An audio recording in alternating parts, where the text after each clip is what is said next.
Okay, and we are live. This is session 4 of our Terror on the Outer Rim Star Wars Edge of Empire game.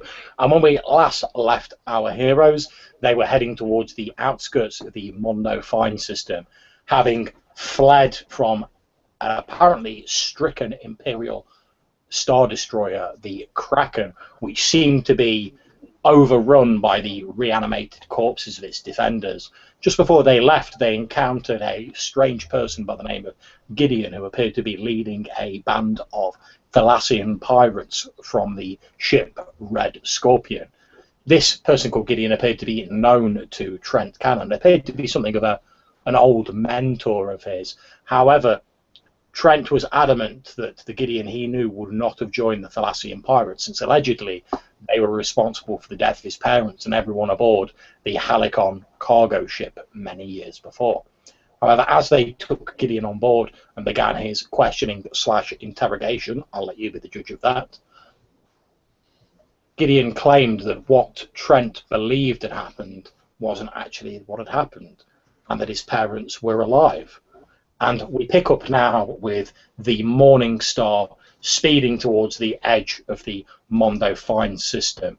We have Chulu and Jeraath obviously in the cockpit, whereas everyone else is gathered in the main area with this captive Gideon in foresight. He's unarmed, he is cuffed as of the end of last session, and he sat there having just dropped this bombshell about Trent's parents still being alive.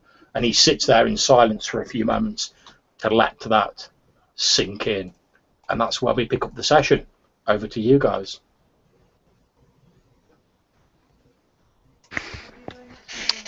Trent stares at Gideon for a few moments, just disbelief on his face for a second, and then the kind of look upon Trent you've never seen before, one of like hope, maybe optimism. The scars on his face sort of shine brightly, and you suddenly realise how young Trent actually is. He's only maybe in Earth years, or sorry, in human terms, maybe only a couple of decades.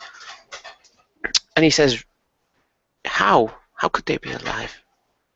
Almost pleading for him to tell him how. Gideon looks at you and he says, his hands still manacled together. He leans forward, his elbows on the table, and says, "Do you remember a long time ago, Owen, when I told you that in order to beat your enemy, first you have to think like them?" Yes, of course. One of the very first lessons you taught me. You've got to think like your enemy to catch them. I'm glad you remember. I spent years after I promised you that I would find out and stop at nothing to discover who had killed your parents. I spent years infiltrating the Thalassian pirates. As you rightly said, originally, of course, I was undercover.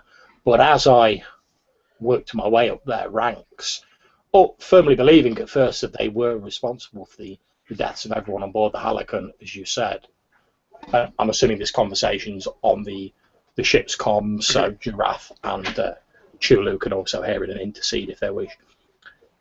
As I worked my way up, though, a number of things didn't seem to match with what you had told me. For instance, although the Thalassians are famed as pirates, they have their own warriors' credo, and it's against the core of their very being to attack an undefended ship, which didn't seem to tie in with what you had said about them first disabling the engines of the Halicon and then coming aboard when you were effectively dead in space. But I couldn't be sure, so I continued to investigate. Did you, and he leans a bit closer, he says, did you know, for instance, that the Thalassians currently have ties to a number of anti-imperial groups active in the sector? I did not. They're a hard band to track down, as you know, as I was trying for years before our paths crossed as a younger man, untrained out there. Indeed, a lot of the depictions of their more violent predations, the more violent incidents they've been involved in, have been grossly blown out of proportion by the imperial media. I've seen this myself. For instance, did you know there's a bounty on my head currently for apparently murdering a number of innocent people aboard a cargo freighter? Now, bear in mind that I was obviously on the raid on the Imperial cargo freighter in question, and it was an automated shuttle. There was no one but a minimal droid presence on board, which we incapacitated with ion blasters and then stole the crates. And of course, you'll imagine my surprise a few days later when I find out that there's a huge bounty on my head for apparently slaughtering a number of innocent Imperial pilots. If you mess with the Empire, you expect to get chased. That's what you told me as well. Must have been.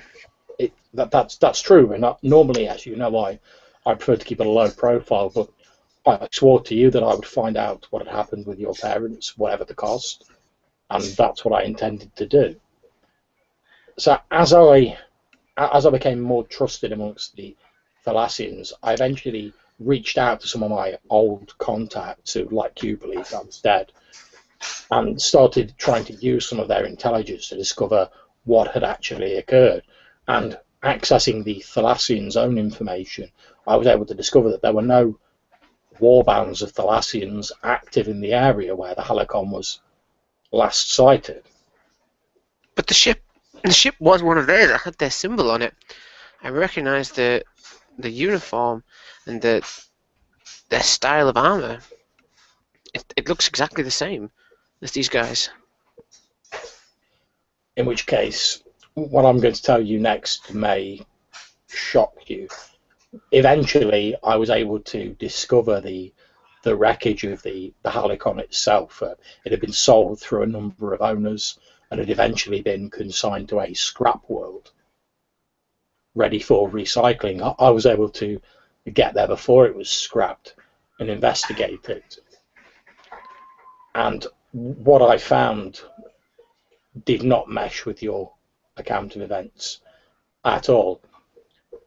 He looks over at you all and says, if one of you would be so good as to reach into the pocket of my jacket, you'll see what I mean. I'll obviously keep my hands here.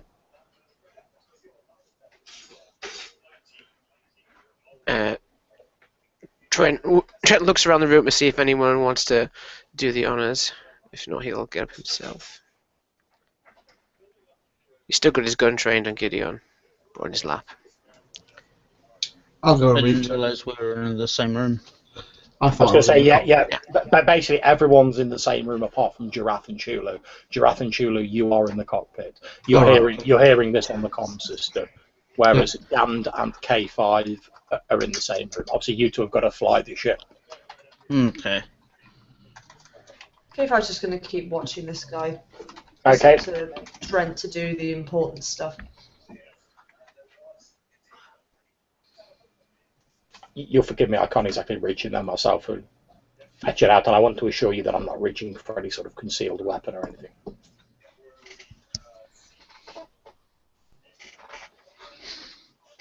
Trent will get up and do it then if no one's wanting to go close to him.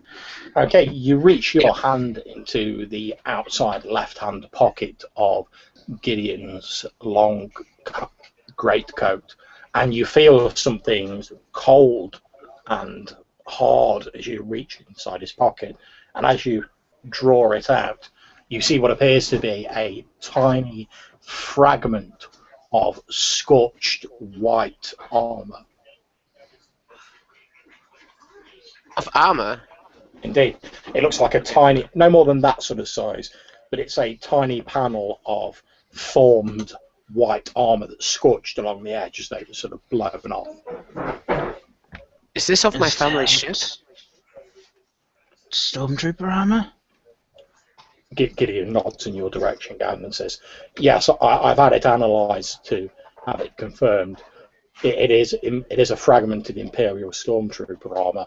I found it wedged in one of the bulkheads on board the Halicon, where it looks as though some form of last stand was made. Perhaps it was shot off one of the attackers. I don't know, but the evidence speaks for itself.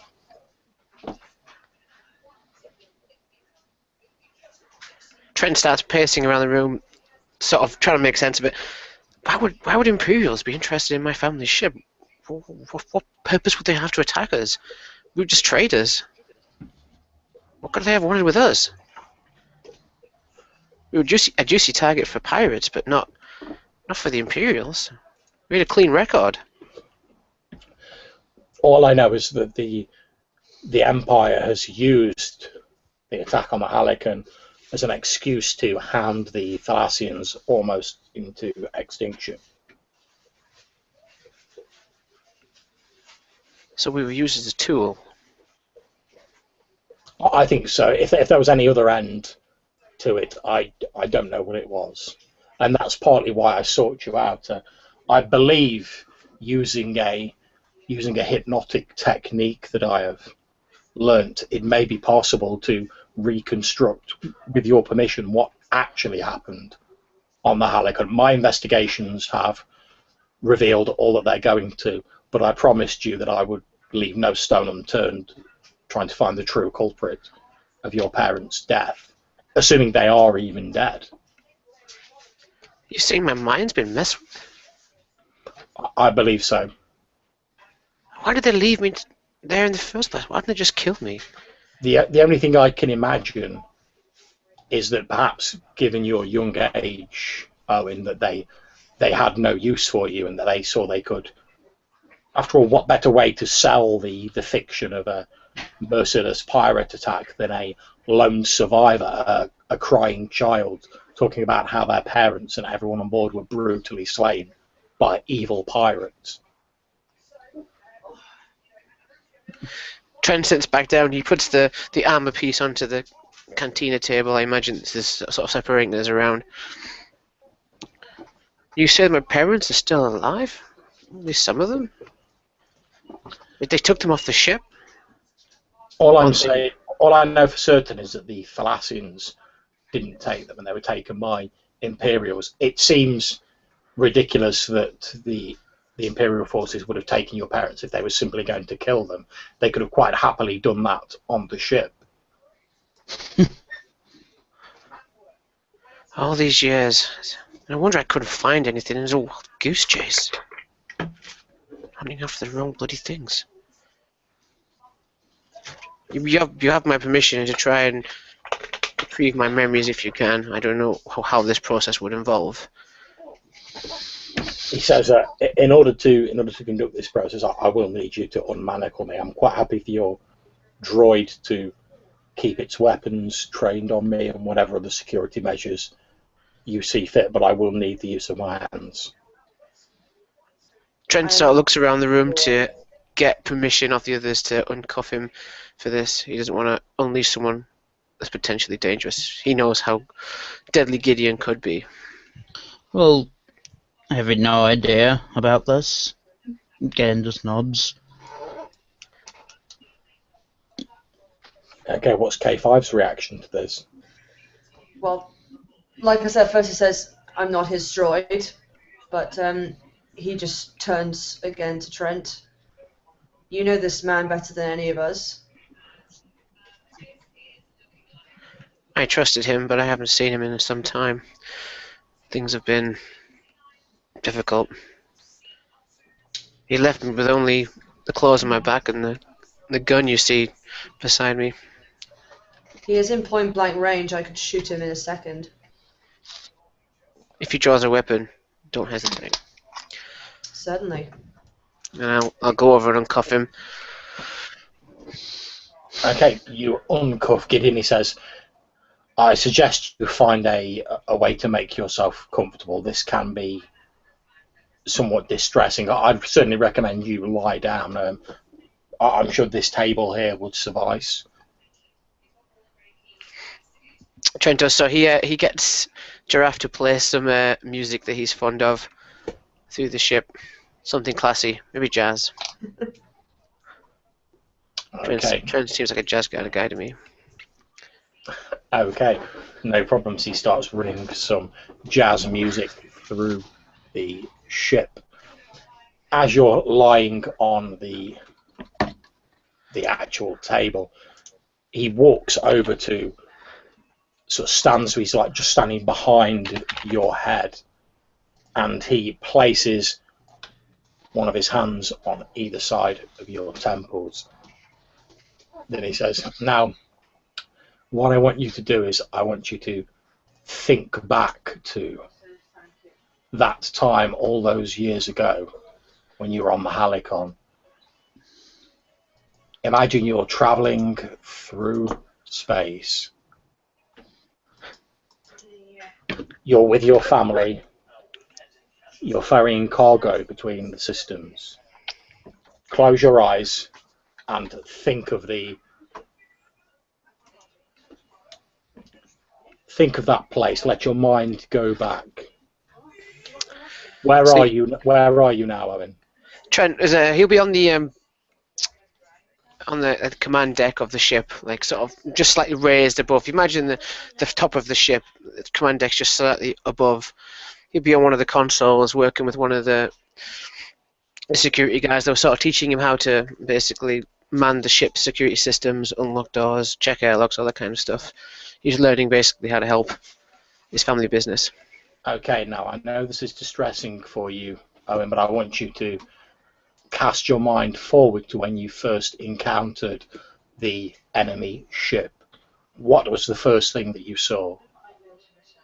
We got a strange, like when something comes onto radar and you get the correspondence code, it came up as a kind of an unknown. So we brought it up onto like a view screen, a very old clunky kind of thing. Obviously, the ship had been in use for several decades at this point, and it showed up as some kind of frigate, but we didn't recognize it. It wasn't anyone that we knew. We tried hailing it, and it just came straight at us in complete silence. Now, what I want you to do is I want you to concentrate on that ship. Try and see it clearly in your mind's eye. Hold on to the image of that ship if you can. It was blocky. Can you please make me a vigilance check, Trent? Difficulty is 2 purple dice. However, you also have a blue bonus dice. Oh, vigilance. Sweet. I actually have a rank in vigilance. Awesome. 2 difficulty, was that, John? Mm-hmm. Standard. And a blue.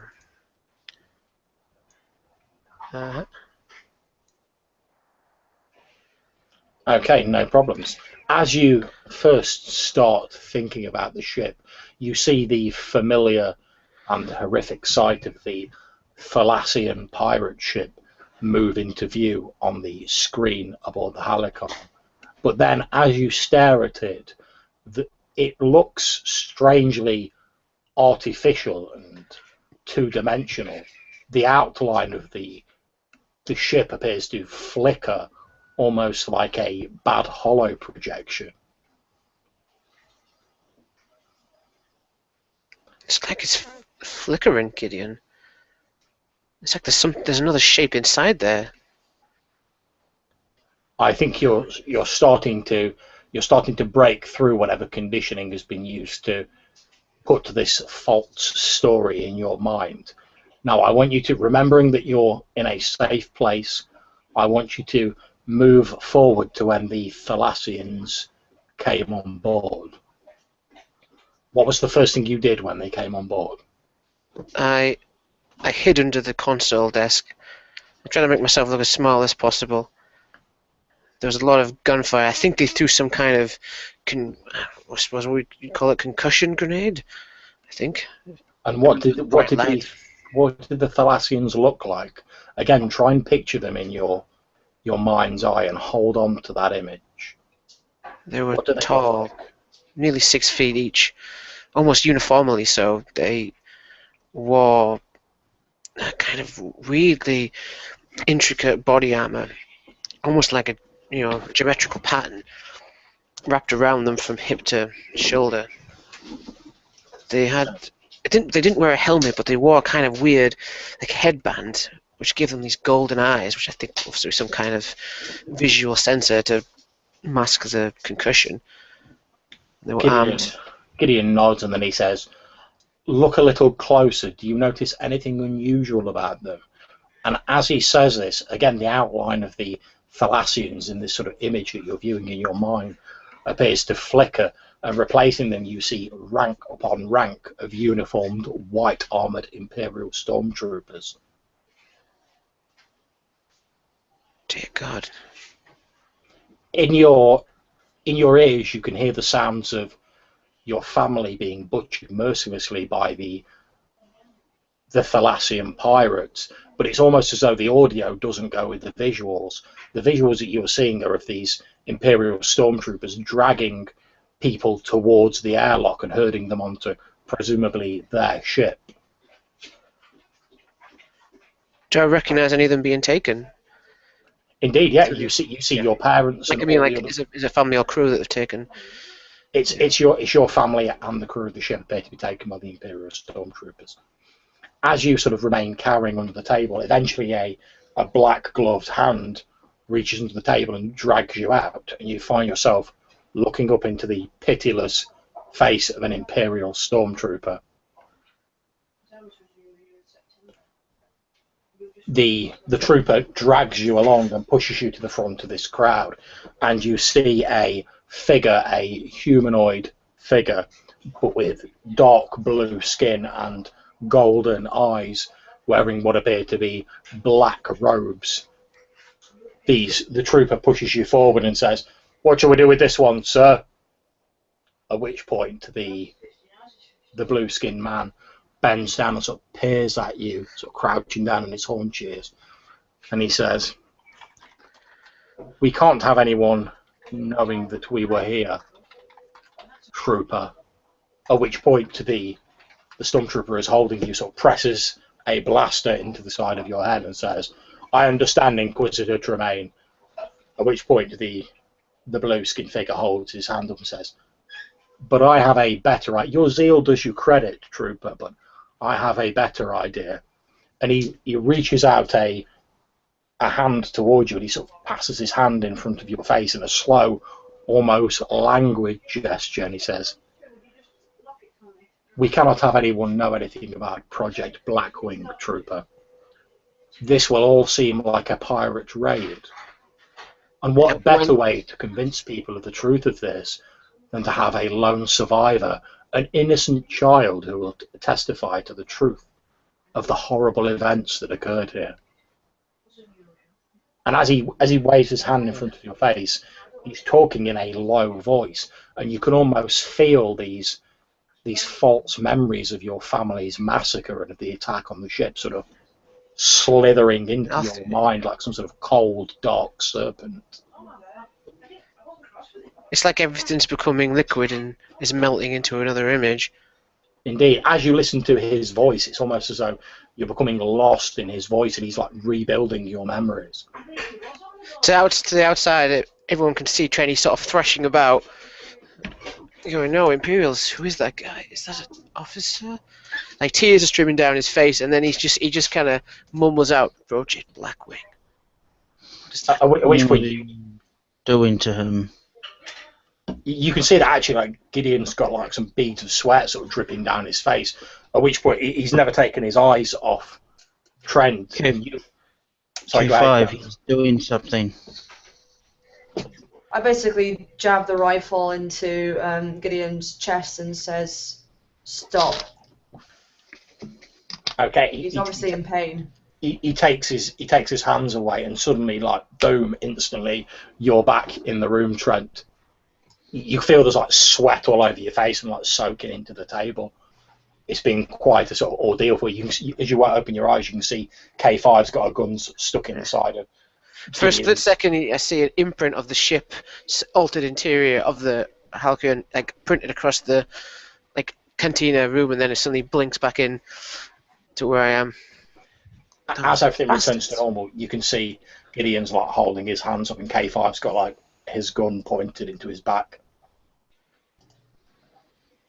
He looks over at you, K5, and he says, "I haven't done anything to him. All I've tried to do is undo the evil that was previously done to him." Trent holds up a hand as he sort of starts to sit up. "He didn't hurt me. He just showed me the truth." How do you know? It just feels more vivid somehow. Just the truth of it. They did kill the majority of the crew, but they didn't take all of them. They'd left me to die on that ship. In turn to this and suspicious. What did you do? Did you implant a memory?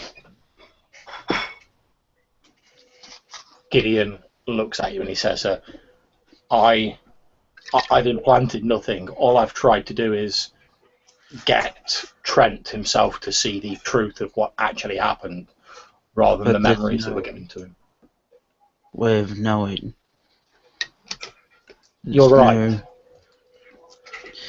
evidence that you didn't muck around his head somehow. I'm flattered that you feel I'm powerful enough to implant an entire new back history into Owen during the few minutes that I was hypnotizing him. But I do assure you that's not an ability I have. What is Project Blackwing? I've heard that before. As Trent sort of like sat there trying to put his mind back together. What did my family have to do with it? Okay, Jeraath and Chulu, you've obviously heard all of this on the ship's comms as you're sort of heading towards the outskirts of the system. What are your thoughts on this matter?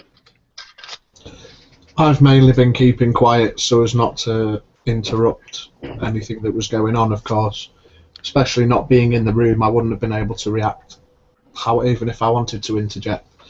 So I've just been paying attention and listening to what things have been said, basically. Obviously, we took the manacles off him. I sort of gave the nod to Jeraath and put the door lock on just in case anything did happen. But I've just been quietly just tapping away, working out coordinates, not really paying too much attention, just overhearing the odd word here and there. Okay, no problems. And we jump back to the three of you in the room with Gideon, who's still got his hands up. K5's still got a gun trained on him. So the pirates weren't responsible. This certainly makes more sense. You always told me that there was something odd about the whole situation. Or no one had spotted the pirates in the sector, and that you know, if pirates had been around, the other ships around would have said something about it or spotted them on sensors or something like that, but there was nothing. Exactly. I always thought that something didn't add up. That's why I took the steps of going undercover as the only way I could find out what had actually happened, as I swore to you I would. Does Trent recognize the race of the person who hypnotized him? If that's something that they'd be able to do, is that common knowledge? I don't know. Do you have any sort of xenology or anything like that? No, I don't. But am I able to ask the others in this? You can certainly ask. Go ahead. Trent basically tries to give a description of what he saw in the ship, the attack, and how it changed, and the thing that hypnotized him was wearing an Imperial uniform. He's not familiar with the race in a great deal, but maybe someone else is. Possibly Gand, he's pretty fly, or K5. I could make a roll on it. Unfortunately, I have only been around for several common months. I have a rank in xenology. Okay. Anyone who wants to make a roll can make a roll. Is it difficulty 2? Difficulty is 4. Ooh. Not 4. Then I'm Okay. no way rolling. For Trent's benefit, I will spin to Destiny. I should warn you. Space friend. I should warn you. I have actually checked this, and you can actually only spend 1 destiny a roll. Oh. Okay. Bummer.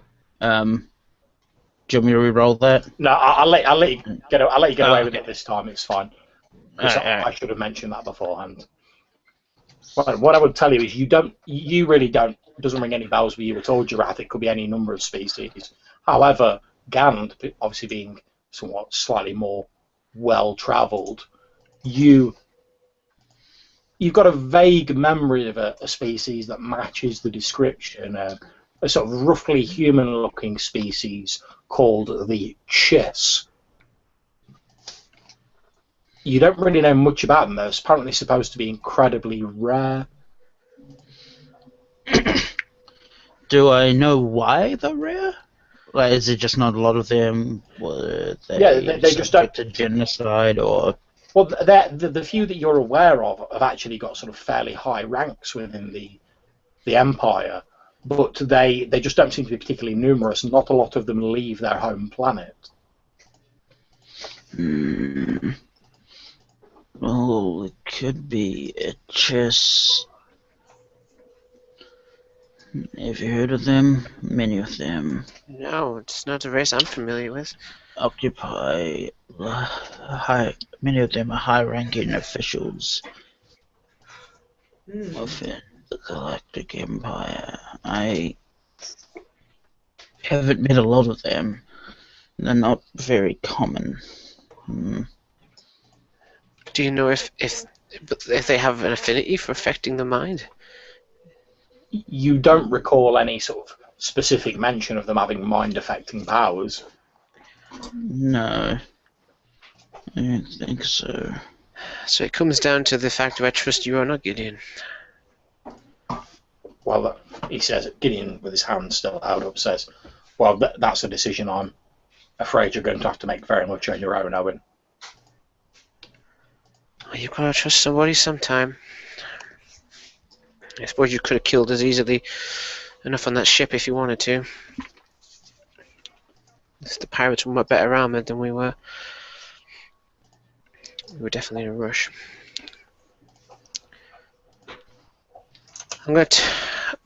For the moment, I'm going to take what you said as the truth. I'm going to try and find out who that person was and make them pay. And if I can find where my family were taken, then all the better. But by this point, I don't even know my family anymore. I'm going to try. I buried them a long time ago. Well, I promised you all those years ago, Owen, that I wouldn't rest until I'd found out what happened to your parents, and that's a promise I still intend to live up to. As you know, my word is very important to me.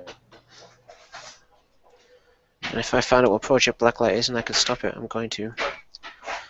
My parents won't die for nothing. Did you say Black Light or Black Wing?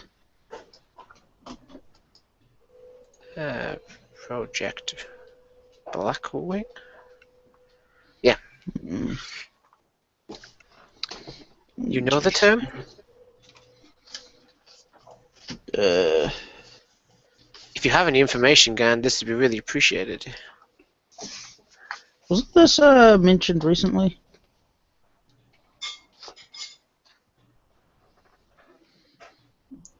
I was on the ice planet, but I don't know if Trent was there when that happened. You do also recall, Trent, that there was a mention of it on the bounty board when you hacked into it.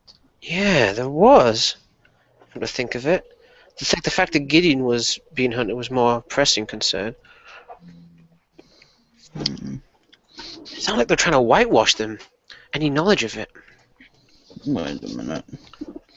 As you're sort of saying this, and Gan's sort of consulting his notes from inside your pocket where you keep your bounty pad, your data pad, Trent, you hear a didn't get a signal out here. Trent just sort of pulls it out. And it's almost like someone built a fantastic new communications array. Oh yeah. It's still inside your ship. You appear to be what would be described in BASIC as popular, Trent. Well, you've got to earn a living. Okay, as you lift up the datapad, on it in sort of green writing across the screen, it says new bounty placed, private bounty. Please enter Imperial peacekeeping code to access. I'll pull out my card, slot it in. Okay, not a problem. You slide in your card and imagine your surprise when a large picture of Chulu pops up on your bounty pad. Trent actually kind of drops it under the table. And just in shock, like, that's just impossible. Obviously, anyone who's there, you'll have seen Trent pull out this datapad, which he drops onto the table. It lands face up with a picture of your very own co-pilot, Chulu Bantha. Chulu, you may want to come in here. I'm guessing the comp is still open. Yeah. Why? I've just been given a bounty. And how does that concern me? It's got your face on it. And I imagine it's quite a tasty bounty in terms of price. Well, Oh. you can click on the further details option. Oh, definitely. Okay, you click on it and you see that it's a private bounty of 6,000 credits for Chulu Bantha, dead or alive. I'm going to turn to look at Chulu and just give him the "don't worry about this" nod and look back at the door which Chulu recently locked.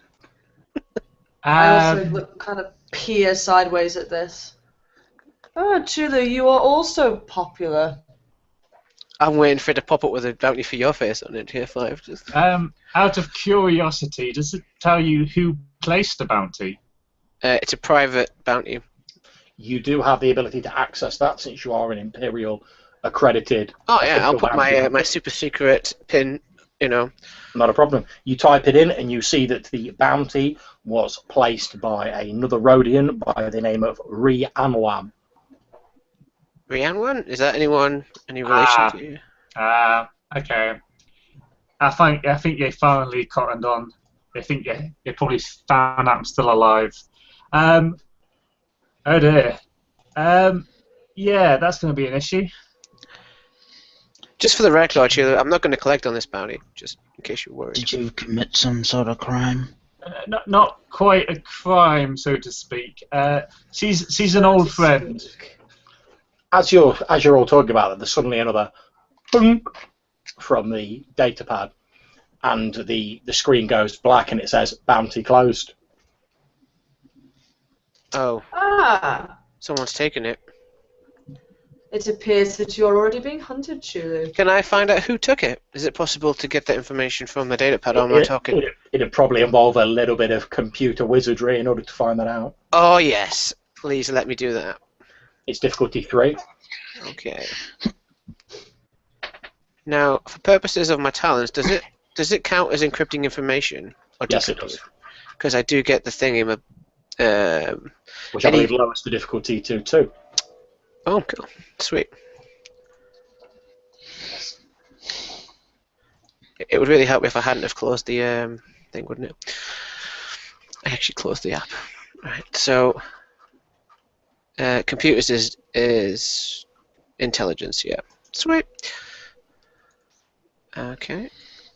Get rid of that. Get rid of that. So it's just too difficulty. Bosh. Okay, yeah, not a problem. After working your way around some levels of security, you find out that it's been accepted by a Twi'lek bounty hunter by the name of Sham Sakar. If I don't know who that is, Gideon probably will. He sounds famous. Do you have any knowledge that would enable you to make a roll on this? I don't have any ranks in it. I have Underworld as a skill, as a career skill, but I don't have any ranks in it. Okay, in which case you probably wouldn't know. I can help out. I know a little. Maybe you've made a few contacts in your short but adventurous life. K5. Okay, it's only a difficulty 1 roll if you wish to make it. Oh, I already rolled 2. Oh, that's fine. Oh, why is it done a force point? My bad. The dice didn't reset. That's fine. If you want to re-roll it with a difficulty of 1, that's fine. Plus try to can't feel the force, just for the... Alright, there we go. That's what would confuse me. Okay, no problems. You know that the bounty hunter Sham Sakar is a famous female Twi'lek bounty hunter who works for House Renless of the Bounty Hunters Guild. Now, one of the things that's well known about House Renless is that they only actually hire female bounty hunters, and they only take on contracts against male acquisitions. Oh. Sham Sakar is renowned for being an expert in firearms, explosives, and hand-to-hand combat. Also renowned for her use of apprentice bounty hunters to assess/soften up a target. The last rumour that you've heard about her is that apparently she also possesses what's called in the files a laser sword, which was taken off an acquisition killed on behalf of Imperial Security Services. Well, Chilo, do you want the good news or the bad news? Because unfortunately there isn't any good news. Thanks for inspiring me with hope there. Are you astrogating a route to a black hole right now? To go hide. It appears you have a rather formidable opponent on your tail. It would Correction, seem so. we have a formidable opponent on our tail. If you're still looking to protect Chulu, then I suppose so, yes. Well, he is my co-pilot. I am still getting used to the idea of business partner versus intimate partner. I think it's going to be quite difficult to cope with this bounty. It might actually be worth visiting Ree and trying to sort this out.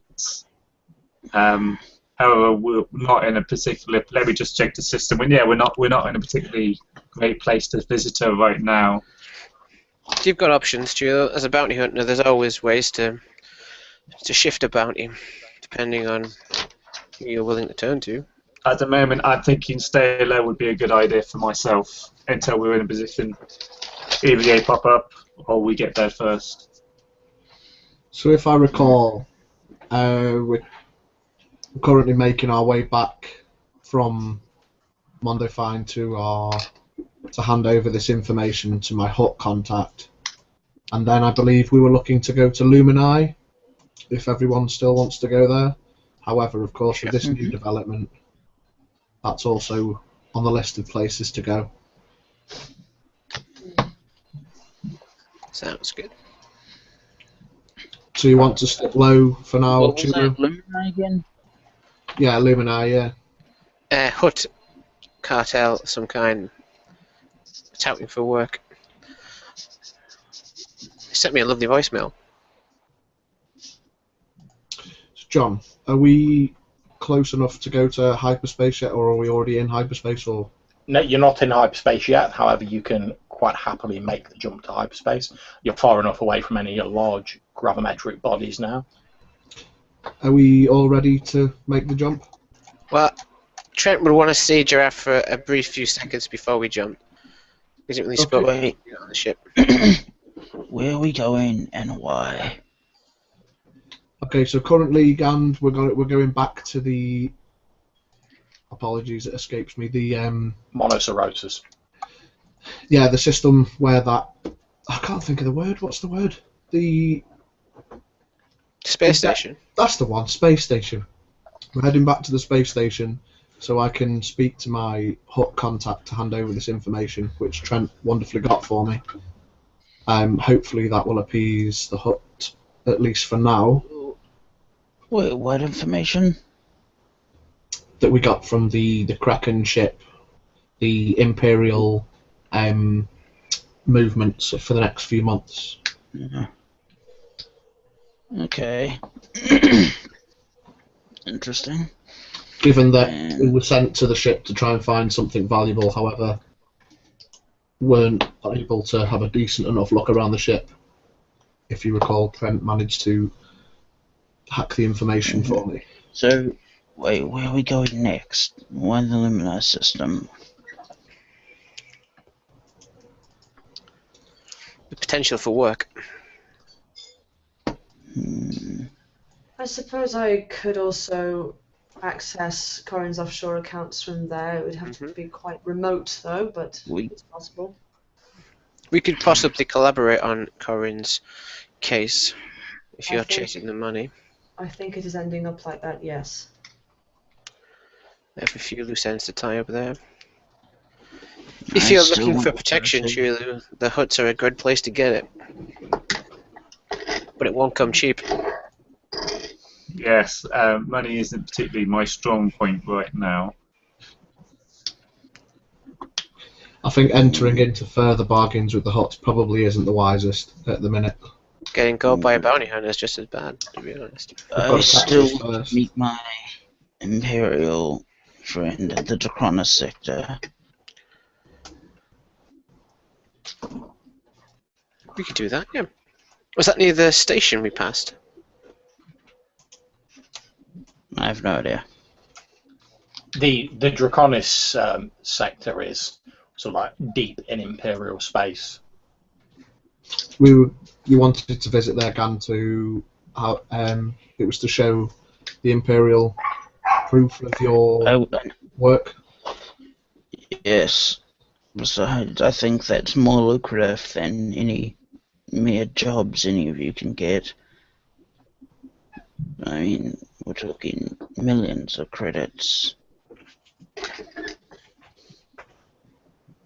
Right. Okay. So for now, then, let's head back to the space station, and once we're refueled and I've passed over this information, then we can go from there. Is that okay with everyone? So be it. Trent, do you want to make your way up to the cockpit if you want a quick chat? All Trent wanted to do, he just wanted to hand the actual data pad over to you with the information on it. Just wish you well in trying to save your daughter.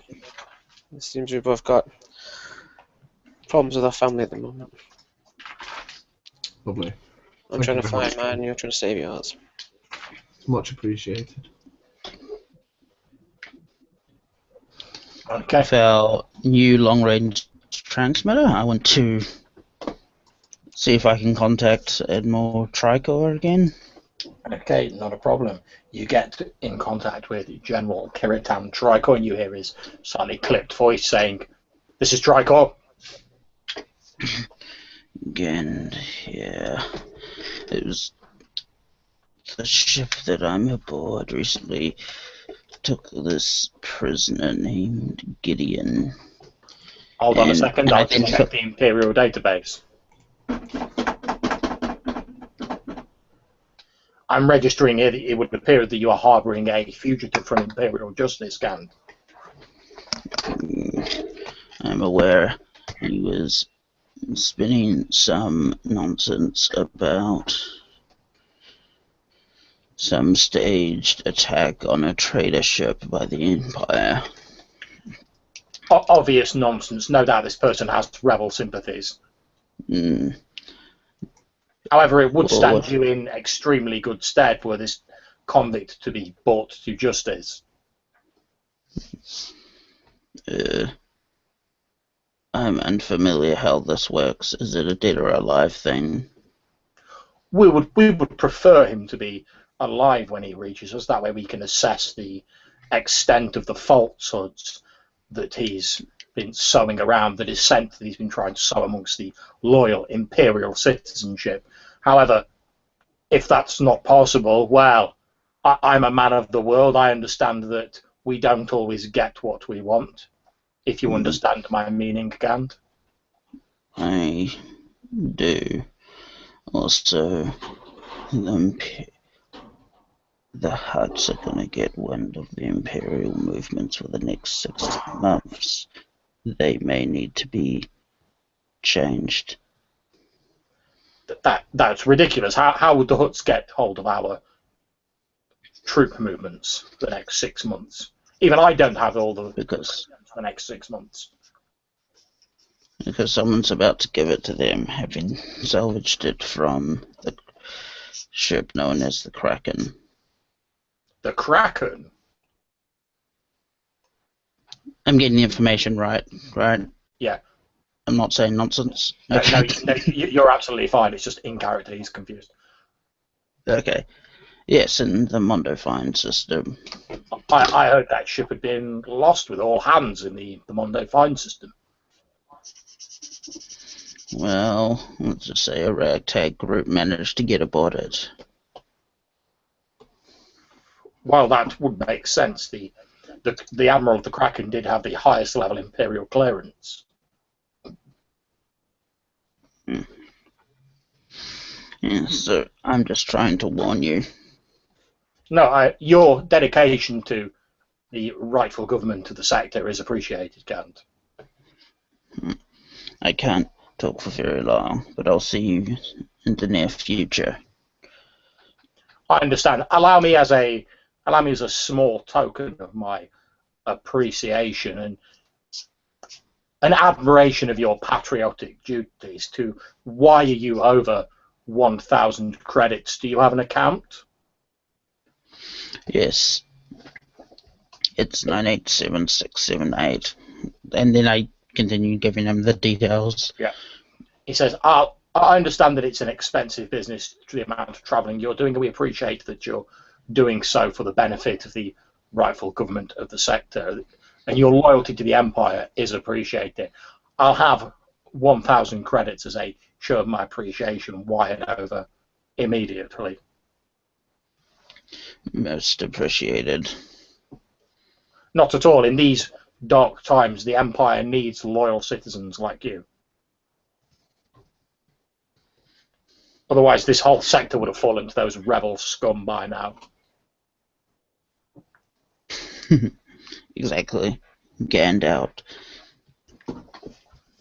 And indeed, a few moments later, you hear like a dunk dunk on your personal credit chip, and you see that your account has been debited with 1,000 Imperial credits. Excellent. Maybe I can pick something up at that space station. Okay.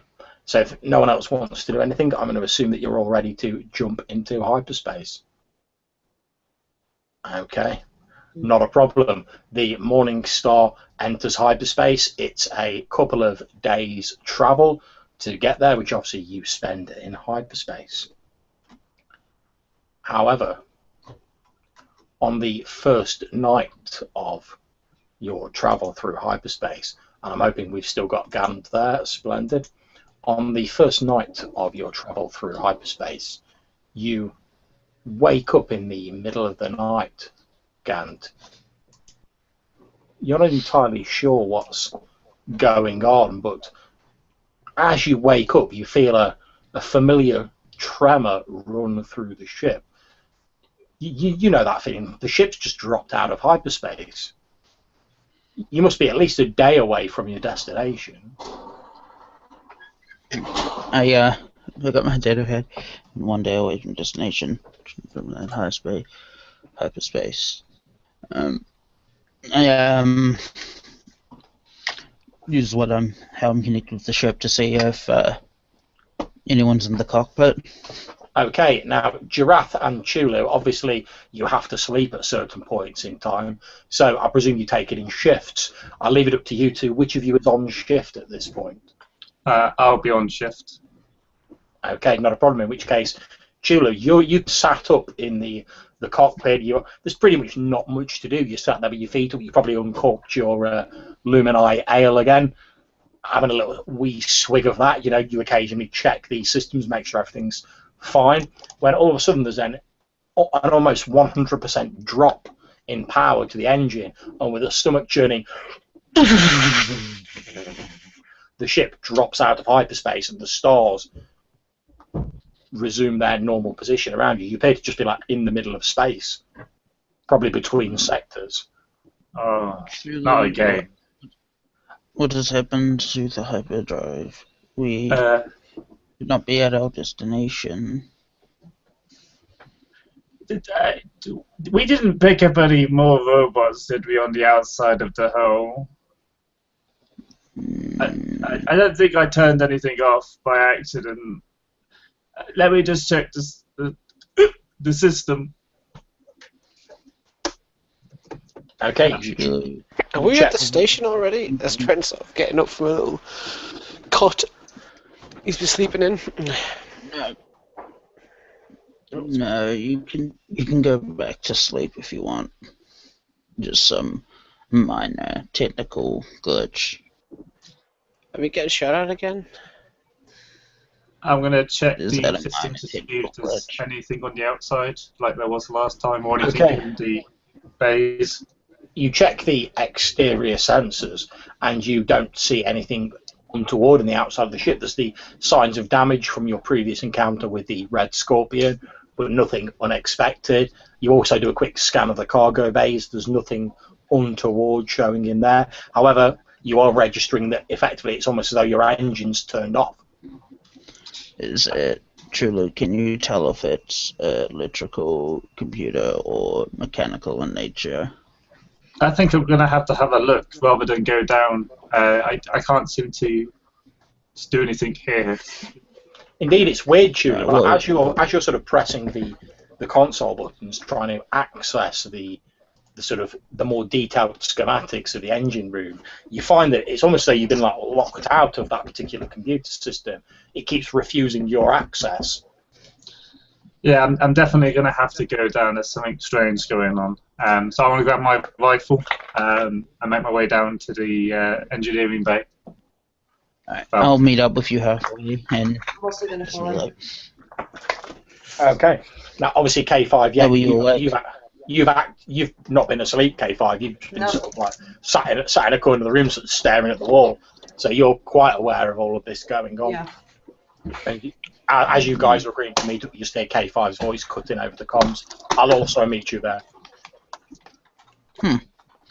Alright. Just out of interest, coincidentally, what have you done with Gideon for the trip? Have you like locked him in quarters or? We let him run free around the ship. I imagine that we put him in one of the rooms, but we'd have locked the door probably. Okay, yeah, I'll say you put him in a room and you put like a security lock on the door. I mean it's Jeraath's ship though, so Is that what you would have done, Jeraath? I don't want to step on the captain's toes. Wait, would Trent have told us if he has any capabilities of escaping such things? Like, is he good with electronics or anything? Extremely dangerous, but not good with electronics. Not in the way that Trent is. That's why he brought me on board, really, as an apprentice, because he saw my skill for getting information and finding things. Okay. So, Jeraath, have you locked him in quarters or? Yeah. It's, as to like whether we'd lock the door and stuff. I guess Trent can have some input into that because he knows what this bloke's capable of. But we certainly wouldn't have just left him in the cafeteria area. No, that's fine. I'm assuming that you wouldn't fling him to run around there. So. And I'll check he's still there. Okay, not a problem. As you're sort of heading down towards the engine bay, you scoot past the room where Gideon's been confined, and as you draw level with it, you can see that where the sort of locking mechanism on the door was, it's as though a sort of circular part of the door has been cut out around the locking mechanism, just leaving a circular hole in the door. In fact, as you look down, you can actually see the circle of metal with the lock that's been neatly cut out. Can you tell if it was cut from the inside or the outside from where we are? Impossible to tell. Okay. However, it's a very neat cut, incredibly neat. There's no like tool marks or anything. Yeah. Obviously, Trent, Magical Cannon, is going to have his blaster out at the ready. Okay. Yeah, and my blaster as well, and I'm actually going to go up to it and examine it further. Well, aren't we heading to the engineering deck, and Trent's the one who went to Gideon? Effectively, it's on the way to the engineering deck, so Gideon's just okay. alongside. Okay, are you looking at the little circle of metal, K5? Yeah. Or Yeah. Okay, yeah, you literally pick it up. It's a circle of metal about sort of that big and about that wide, which has the lock in the centre of it. Like I say, it's an incredibly neat cut, like a smooth single line all the way around the outside. There's no marks of like tools, like saws or anything like that. But as you're sort of touching the side, although you don't feel pain and sense in the same way a human does, your sensor web throughout the exterior of your body is registering there's still a faint trace of heat around the rim of this circle of metal. Can I see where the locking mechanism is? Is it on the floor somewhere? It's in the centre of this like metal circle that K5's picked up. Okay, where was that located? Was it on this side or inside the room? On this side. But it appears as though someone's like cut through that and through the entirety of the door and just like carved out a big circle. Alright, so I just want to make sure I'm imagining it correctly. Okay. If this is the locking mechanism, are you saying that it was cut around like that? Well, I'll tell you what. Let me show you. Okay. If this is the door, Mm-hmm. and this is the locking mechanism, what someone has done is they've effectively carved out a large sort of circular piece of the door. This piece that I've outlined in red has then dropped onto the floor, leaving a gaping hole here. Okay. So he must have cut his way out. With some kind of heated device. Possibly a vibroblade. No, he wouldn't have one of those hidden on him. We would have noticed. Obviously, you guys are all stood outside discussing this. He It could might have be simply something had with a unique... small vibro knife. How dangerous is this guy? Extremely. Gideon's reputation as a bounty hunter is so peerless that, I was able to trade on his name without actually having him with me for a good while. Well, I'm assuming he's obviously made his way to the engineering bay, because we've just dropped out of hyperspace. So, seeing as I can't access it remotely, he's probably inside, and probably armed by now. I will tell you, Chulu, you run a quick scan and you're not picking up any signs of sort of Gideon's life signs anywhere else on the ship, but obviously, as you say, you can't get into the scanner in the engineering section, so that's an entirely logical assumption. Yeah. Well, Trent's going to go and have a look around cautiously, probably with K5 as like a covering. Okay, with the lock sort of cut out, you can just push the door and it creaks open. As you walk inside, the small quarters, there's like a small cot, small table, etc., is entirely in darkness. However, as you take your first step into the room, there's like a sound from underneath your feet. And as you look down, you can just see, sort of reflected in the sort of dim light of the corridor, what appear to be small shards of like glass underneath your feet. Obviously, it does you no harm. You're wearing big clomping boots, but Does that mean the light? There's no illumination in there? indeed, it's entirely black, and in fact, you're struggling to see at all. Have you got a flashlight on you, K5? K5 does not. However, he does have. I thought he had some kind of. Can you turn the brightness of your eyes up maybe a little bit? He has some scanner goggles. Yep, not a problem. You can activate your scanner goggles if you wish. Yeah, sure. Why not? Okay, as you do, a sort of grid display appears over your view of the room. You can see the cot lying there. It would appear that the single light fitting in the room has been knocked over along with the table, and you would guess that the glass is actually part of the broken light fitting that Trent is standing on. And as you look further in, you can see there appears to be a human outline lying sprawled on the floor. Okay, I approach this Is that you? with caution. Is there something there? I didn't pick up any life signs on my scan. Nothing alive, anyway. As you make your way forward, K5, you arrive sort of next to where this form's lying. You sort of nudge it with your foot a bit. There's no reaction from it. Okay. I, without any warning, turn my blaster slightly and fire a single shot. So if he is alive, he would jump. So you're firing it next to the Yeah, form? yeah. I'm not actually firing. Okay, yeah. Trent definitely jumps. On the comms, there's a poof, and this blast. You obviously register the blaster fire, Jula, in these quarters. It hits the floor next to this figure, which doesn't move at all. Well, he is either very good at playing dead, or he is dead. But that begs the question: if he didn't escape, Who killed him? yeah. Indeed. We were the only ones on the ship. I want to pull my gun up and point at Trent. Looks like one of us is a murderer. Okay, but don't forget you're actually in the cockpit, Chulu and Trent. Oh, I thought I went down. If you want to travel down there, you can have done so. And I'll say you're arriving at the minute. You're just sort of walking in at the minute.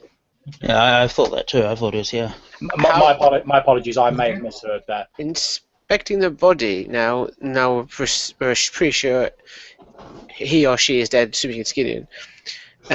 How was they killed? As you're sort of bending down to inspect the body, Trent, Chulu, the door pushes open again. Chulu comes walking in. You see he's got a gun trained on you.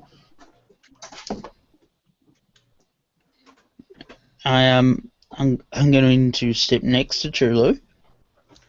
I'm going to pull out my data pad, activate the light function, which is on all iPads, data pads. Of course. Okay, yeah, a dim sort of green radiance bursts out of the screen. And I look down at the corpse and I try to figure out what killed Gideon. Okay, with the light provided from your datapad, it's entirely easy to see what has killed him. There is a long line bisecting his body from that shoulder down to his hip on the opposite side of his body, and it's literally as though something has sliced through his body. So his body's actually in two parts, although they've fallen together.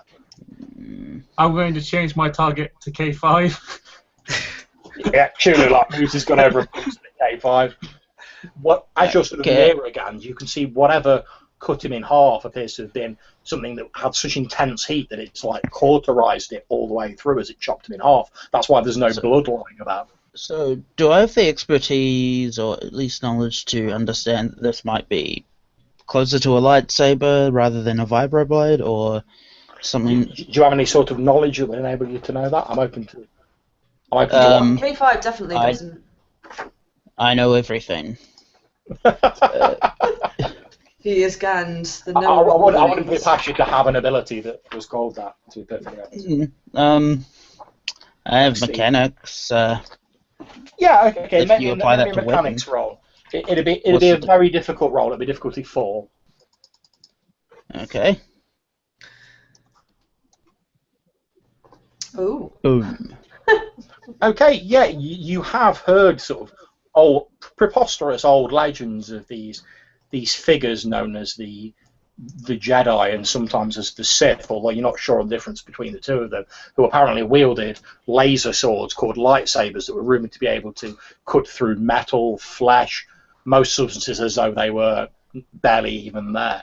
They were rumoured to be one of the most powerful weapons in the galaxy, but most people think that they're entirely mythical and these are just stories made to tell children.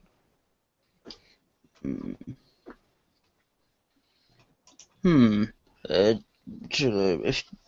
vibroblade is not doesn't leave a cut so elegant. Didn't that person who has a bounty on me have such a weapon? Yes, indeed. But she also uses explosives. Yeah, but surely it can't track me down that quickly.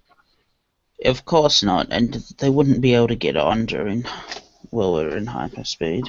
If I were her, I'd find it quite risky to kill somebody else on the same ship. And besides, what do we even care? We still can't move. We need to investigate what's happening with the engineering bay. Yes, I suspect the true assailant is down there. I think the wise option would be to stick together in this situation. If there is someone else on this ship. Or we could split up and search for clues. No, there has to be someone on this ship with such a weapon, because none of us wield that sort of thing. I pull out my little sort of laser thing. Well, this could theoretically do that, but I doubt he would wait around for several hours for me to cut right through him. Besides, I couldn't fight that guy. K5, do you want to lead the way to the engineering bay? I suppose.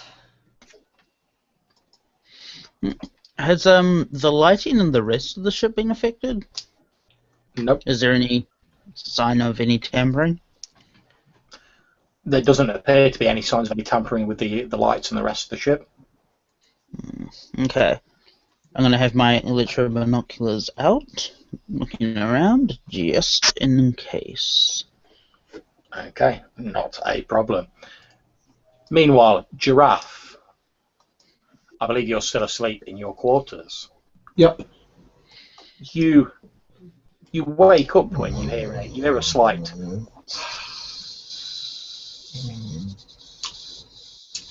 Ugh. Kind of dazed, looking around the room, see if I've got generico alarm clocko on the side, and think, hang on. Yeah, it's not, you're not due to end your shift for about another 8 hours. Unfortunately, as you're messing around with your alarm clock, you accidentally knock the alarm, which makes a sort of strange sort of like barking sound, which is your preferred alarm, and it starts sort of like going off in the background. You bash the top of it until it stops. Oh, I'm just going to whip up on the comms, but not too loud. Chulu, are you still in the cockpit? What time is it? We currently have an issue with hyperspace. How come you up? Oh, I've just woken up.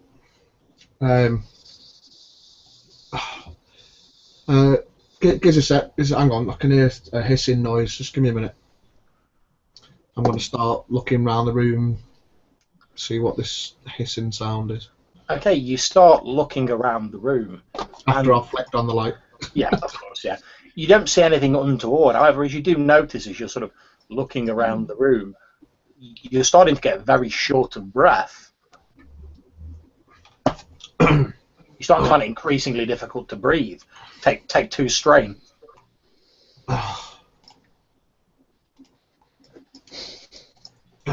I'm going to keep looking around for, well, briefly, to see where this hissing sounds come from. It appears to be coming from like the ventilation system in your room. As you sort of put your hand up near to the sort of grate, your hand's almost like pulled into it a little bit. Obviously, there's an iron grill over it, so it doesn't do you any harm. But you know, normally these grates, they blow out sort of air into the room. However, this one appears to be like sucking your hand in when you put it like near to it. Oh, Chulu. Yes. I've got an issue in my room. Something's up with the air supply. The grate in my room, it's sucking air in as opposed to blowing it out. I'm finding it a bit hard to breathe in my room. Get out of there. Take another 2 strain, Jeraath. I'm going to make my way out my room. And lock the door afterwards. Okay, you make your way to the door and you type in your access to open it, and it just goes and doesn't open. And it says access denied. Chulu. Yeah, the door's locked, Chulu.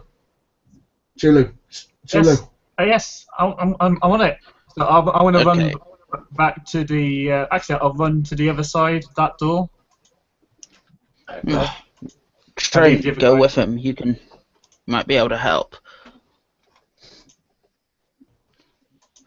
Okay, you run to the side of the door. You can see through the sort of like the view slit. You can see Jeraath on the other side, like still trying to put his code in. It just keeps going. I'm gonna enter my one from this side, see if that helps. Okay, you enter your access code on the door, and it goes code unrecognised, access denied. I'm gonna have a look around my room, John, see if I've got some kind of emergency pack under my bed or something that might have a little gas tank in. Okay, if you wish to spend a destiny point, you can have some sort of small emergency air supply. Yeah, I would have thought I'd have in case of emergency respirator or something. Click on a destiny point to spend it. Yeah. Okay, you do have a small sort of air tank in case of like emergency decompression and stuff underneath your bed, which you pull out. It's just like a tiny tank like that with a little breather mask on it. Nothing for long term. Yeah, it's but you basically bought yourself like an hour. Right. Okay. You quickly sort of put it over your head and clamp the thing on. Obviously, you see him do this, Chulu. But we're going to have to get to the engineering bay now because I can't access anything. So it was seen. And Nook and Trent, can you have the door? I'm going to try and block Okay. the vent to stop it sucking the air out. Trent will go with Chulu, so it's not on his own if the ship's locked down. You hear Gand on the comm say, "Trent, can you hack the door?" Which door? the door with Jeraath behind. Okay. Yeah, just cover me then. If there's something is on the ship, it might take. If Chulu and Trent are at the door, is that correct? That's correct, yeah. You know, yeah. Yeah, I'm gonna head to the engineering section and just for K5 to come with. Okay, so K5 and Gand head to the engineering section. Chulu and Trent are outside of Jeraath's quarters. Okay, I'll attempt to open this door, John. What is the difficulty? Okay, what I'm actually going to do for this, I'm going to do an opposed roll against the person who actually, or persons who actually did this. So basically, it'll be your roll versus Against mine. this. I will spend a dark side point. So I don't roll a difficulty then? No, just roll your basic roll, Okay. and then I'll roll mine, and we'll see who gets the most successes. Okay.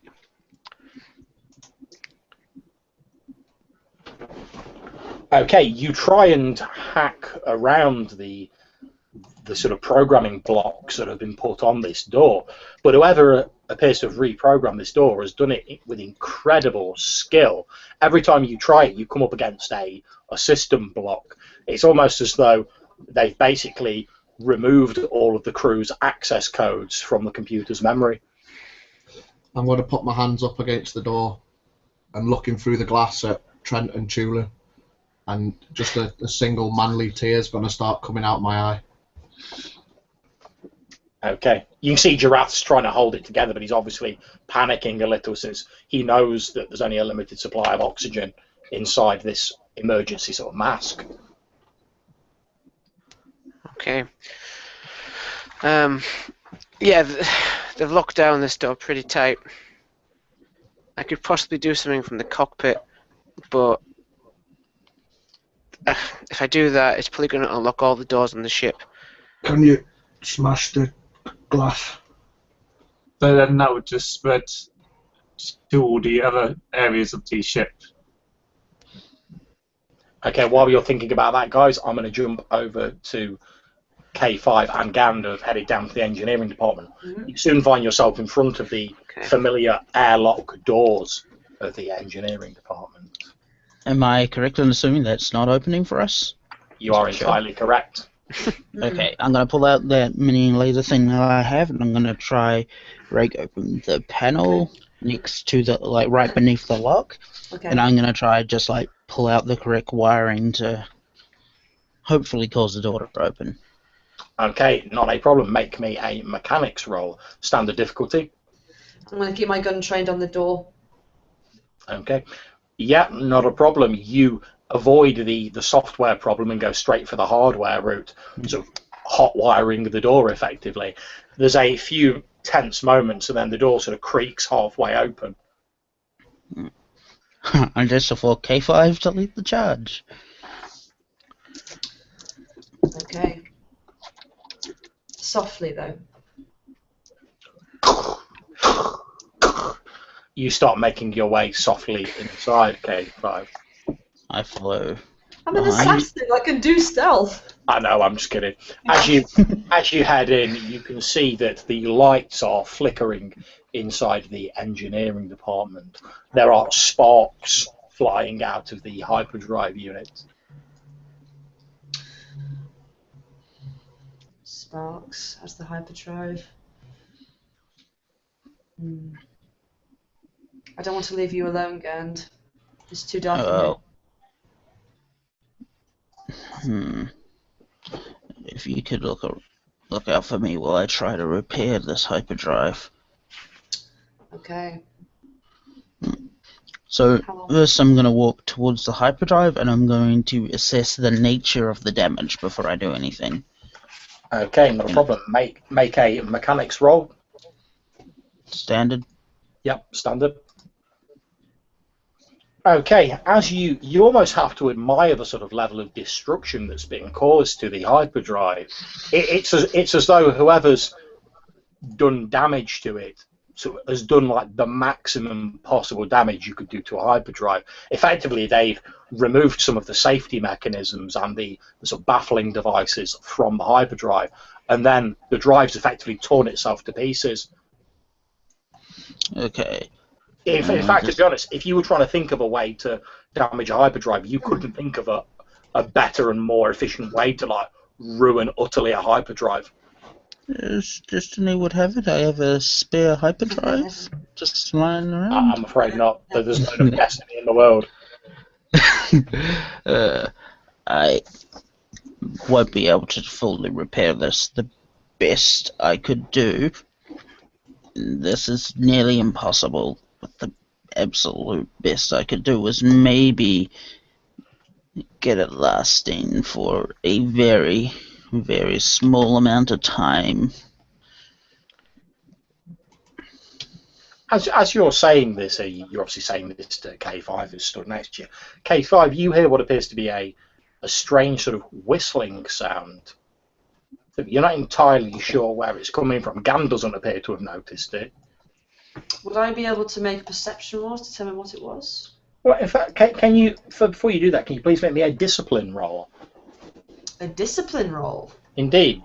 Difficulty 3. You can tell I'm not good at that because I didn't even know it existed. Okay, now just for our benefit, as you're stood there and Gan's waffling on about the hyperdrive, what was going through K5's droid mind at the time? That this assailant was probably very close by and just waiting until possibly I get tired or Gan becomes too distracted and they will strike. Indeed, you're absolutely right. That is what's going through your character's mind. However, as you get to the end of that, the thought occurs to you that wouldn't this ship run entirely more efficiently if there were no living biological organisms on board the ship? I see what you're saying. I suppose that makes logical sense to a droid. It seems entirely sensical to you. In fact, you're amazed you didn't see it before. In fact, you're surprised you put up with him this long. Okay. I'm struggling to repair the ship with my back turned to my faithful and completely trustworthy companion. Okay. What I do is I turn round towards Gand quite slowly because I'm still listening out for someone, and just say out of nowhere, I need to go and talk to the others. Okay, yeah, K5 just turns around and says that. You keep on repairing, Wait. I'll be back. Wait. You said that you would watch I'm just walking. me. K5 The assailant. Stop. Could you, Dad? I'm going to go speak to the others. I just turned and Bye-bye. well, I'm dead. Yeah, damn it, K5. As you're saying that, you hear like a... And you see a tiny blue protocol droid head on a single wheel come like wheeling into the engineering room. No. Well, now I feel safe. As you're saying that, it literally, I suppose the best way of describing it is it sort of rams itself into your leg, like at full speed. It just runs into the back of your leg, then like reverses up and runs into the back of your leg again, and just sort of keeps doing it. I missed you too. Now, did you see what happened to this hyperdrive? I'm terribly sorry, sir. I've not had time to look into all that. I've been plotting the imminent demise of all biologicals on board, and it just keeps like ramming into the back of your leg. Okay.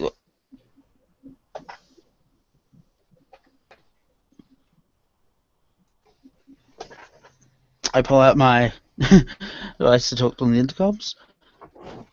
We may have a problem. I respond to that. We already have a lot of problems. What's new? Watch out for K5. It's coming right for you. I say, I run to the engineering door. I try to shut it. I interject on my remote comm and say, well, it is perfectly logical. Are you saying that K5 was the one that managed to kill Gideon? I'm confused. Yes. Gideon is not my target, however, I have decided that the rest of you are my targets since you are biologicals. Okay, well, I want to take some cover somewhere. I don't know what's going on, but I'm taking cover. Please don't make this more difficult for me. There is only one of me and three of you. Alright, I'm like looking around in panic. I kick my faithful protocol head across It the room. spins off into the corner of the room. Now I need to somehow find a way to Gans, you are my friend, so I will give you the mercy of being killed last, since you need to work on the hyperdrive for a little longer. Guys, I'm sure you understand. please. Sorry. Okay. Take another two strain, Jeraath. It's at this point, Gan thinks that signal may, perhaps, be an abomination. Okay. And I am actually going to. I know I can't fix the hyperdrive. I am actually going to rig it to explode. Okay. Because that's easy if enough. K5 is an efficient assassin as I think, if he's able to make his way through the other three, I have no way of stopping him. Then I should probably try and make sure that signal doesn't get out there. No, that's a very wise point. As you're sort of thinking about that, you hear Trent's voice come across the intercom, and he says, "Gand, can you hear me?" What is it? I'm busy. You need to watch out for K5. Okay, you guys hear this on the intercom. You've no idea what he's talking about.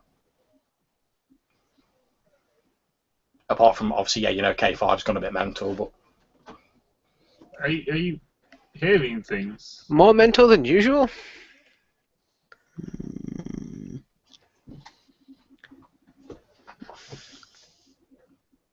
I just kind of stop when I hear that. And I then look around the room. You devious bastard. I say to apparently no one. Okay, as you're sort of saying that, you hear all of you hear across the comlink, there is a burst of static, and then you hear a sort of raspy voice going,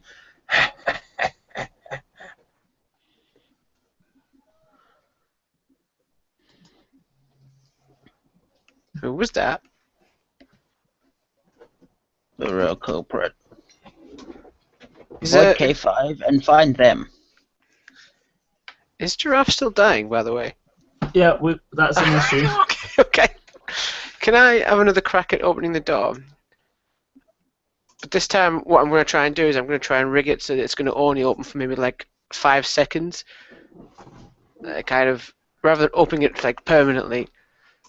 Okay, again, it comes down to an opposed roll. Yeah.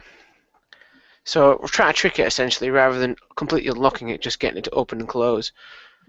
We're giving him enough time, and I give Jeraath like the kind of 5, 4, 3, 2. As I get to go. Okay, make your roll. Come on. Ooh. Okay, the door opens for about 10 seconds, if that. Do you take the opportunity to try and dive through it, Jeraath? I had to bring this up, but you didn't roll the difficulty. No, that's It fine. was It was an opposed roll against me. No, okay, then why did you roll difficulty? Okay, sorry. And process and understanding mechanics. Yeah, but basically what I've done is I've just rolled my skill without difficulty as well. I've rolled 2 yellow and 2 green. I assume it like a game of Snap. Every 2 just cancels out. Okay, Jeraath, are you trying to dive out of the room? It's open for a fraction of a second, the door. Are you going for it, Jeraath? I was over by the vent trying to block it up. And Okay, I've you've got to seen try this and door make my open. way over, but It's already closing. It's basically going to come down to an athletics roll to see if you can make it out. The difficulty is 3. Can I use my advantage in this situation to say like I've propped my gun or something into the doorway to give it like an extra precious second? Yeah, in which case you gain a blue bonus dice to your roll, Jeraath. Space friend. Like I say, it's difficulty 3. does strain, like how strange you are, affect, like... No, it doesn't affect your roll. You haven't run out of strain, have you? Not yet. Okay. Yeah, because that would affect your roll. Yeah, just that was what I thought. It's difficulty 3 and I've got 1 blue. Yeah. Just let me make sure I've got athletics. Yeah. Okay, with literally about a second to spare, Jeraath like throws himself through the door and slides through it just as it goes. I take off the respiratory thing and exclaim in a breathless, ecstatic yet very strained manner. Yeah, Oh, Trent! It's not over yet. Breathing mask. You're like, Trent. Say my name. Right. Trent's like scanning his gun around the corridor. Obviously, once he's out, he knows that the problems are just beginning, really. To be fair, with an angry K5 in my hands, I'm not going to be very useful lying on the floor Speaking here. of which, K5, you've just about made it to where Jeraath's quarters are. In fact, as you round the corner and look into the corridor, you see Trent stood by the door, and you watch as Jeraath sort of slides out of the door, tearing this mask from his face and being like, "Oh, Jesus, Trent!" and sort of lies there on his back, sort of gasping for breath. So, who is closest to me at this point? Well, it's Trent. He's sort of stood with his back to you. Like, Can I coerce K5 using the logical point that we are not targets for termination? She has no contract on us, so harming us is... First of all, can you make me a perception roll? There's no difficulty. However, K5, can you also make me a stealth roll with no difficulty? Okay, I see. Okay. Just so you know, if it turns out that Trent didn't perceive me, I get a bonus on my shot. Oh, goody. I'm aware of that. So no difficulty. So, stealth roll for me. No difficulty for either of you. It's just whoever gets the most successes. Ah, I see. Wow. Let's check that's right. Stealth, yeah. Okay. Uh-oh. Wow. Okay. Obviously, it's so intently concentrating on Jeraath is Trent that he's entirely unaware as you soundlessly move around the corner with your gun. Ready. K5. Yeah, at this point, his back is turned, so I'm just going to shoot him in the back. Okay. Not a problem. It's difficulty 2 because of the range you're at. Don't worry, Jeraath will save me. Okay. So let's see. And then I get my bonus.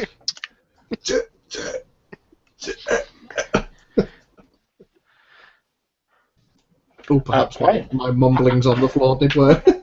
What I'm actually going to say, as Jeraath's trying to sort of shout something to you, but he can't catch his breath, you lean down to listen to what he's saying, and at the last minute, Jeraath sort of grabs hold of you, the last of his strength, sort of pulls you down onto the floor, just as this blaster bolt goes, and blazes over where your head was like a second later.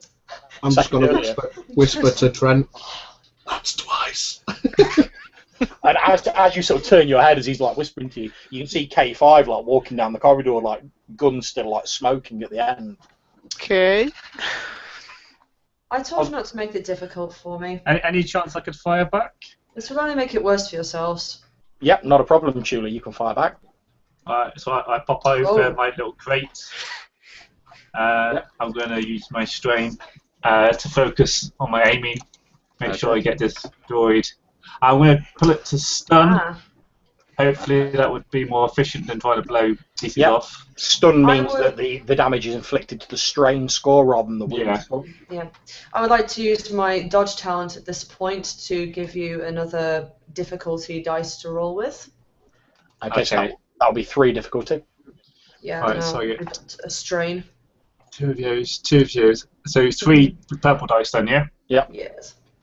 Right, and I lose 1 strain, which I will do in a moment, but we'll roll the dice, see what we get first. So there we go. Okay, so how much damage you're inflicting is whatever the damage of your weapon is plus your 2 successes.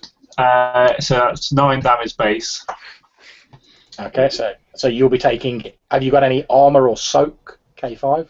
Yeah, I've got 3 soak. Okay, so you'll be taking 8 strain. Oh gosh, okay. As this blaster box like... Oof, as Chulu pops out the crate and like drills K5 in the chest. Is there a number where I should be worried in terms of strain? Basically, with strain, if you hit 0 or less, you're unconscious. Okay. Fair enough. What I do then is I try and like half stagger to cover as much as I can. Okay, not a problem. I'm going to momentarily jump back to Gand, who is in the engine room. Obviously, on the comms, Gand, you can open comms. You can hear this like.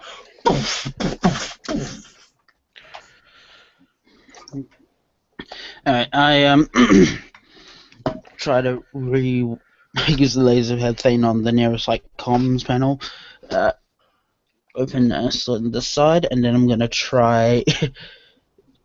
I'm basically trying to find the signal of whoever was laughing. Okay, not a problem. Make me a computer's roll, difficulty 2. Alright, hang on, just check my computers. Okay.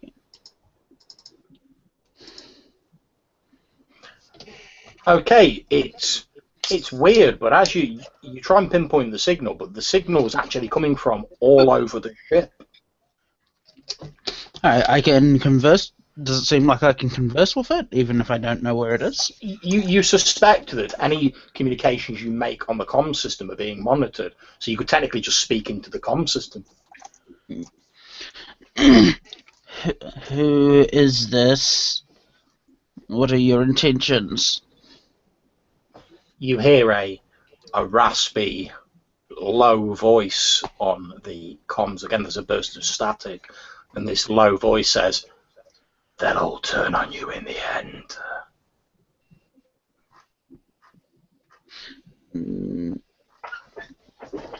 But that doesn't answer my question. What do you want?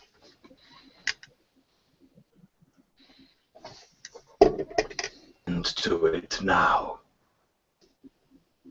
Sorry, you cut out there. Far better to bring an end to it all now. Who are you? You know who I am.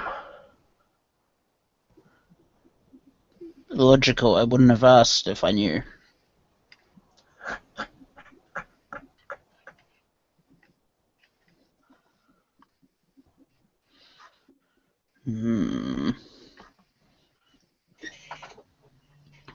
State your intention. I think my intentions are fairly obvious.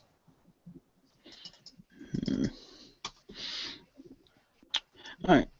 So now that I've got him talking, I want to try and pinpoint his location, or if this is a foreign signal. Okay, not a problem. As you manage to pinpoint the location, and strange enough, it appears to be coming from inside this very engine room.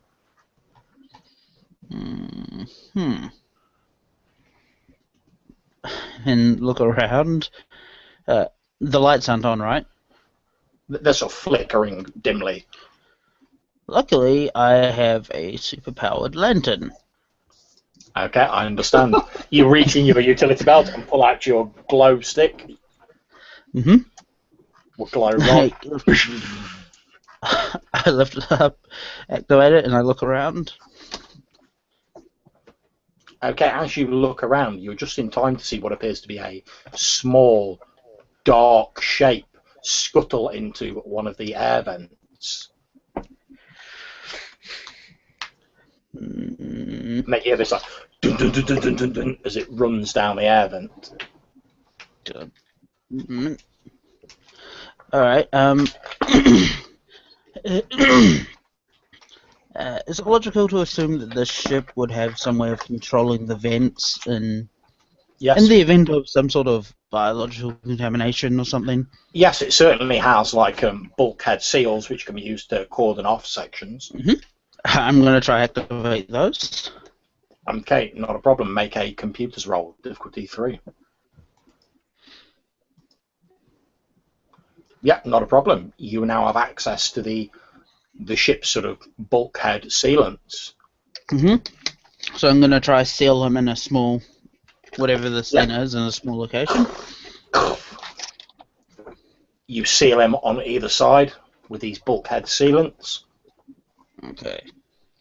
And that would stop all air from going through here. You hear the voice again on the comlink go, "You can't keep me trapped forever.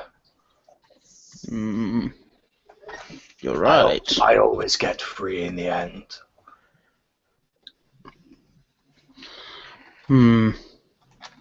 You can just come free if you want.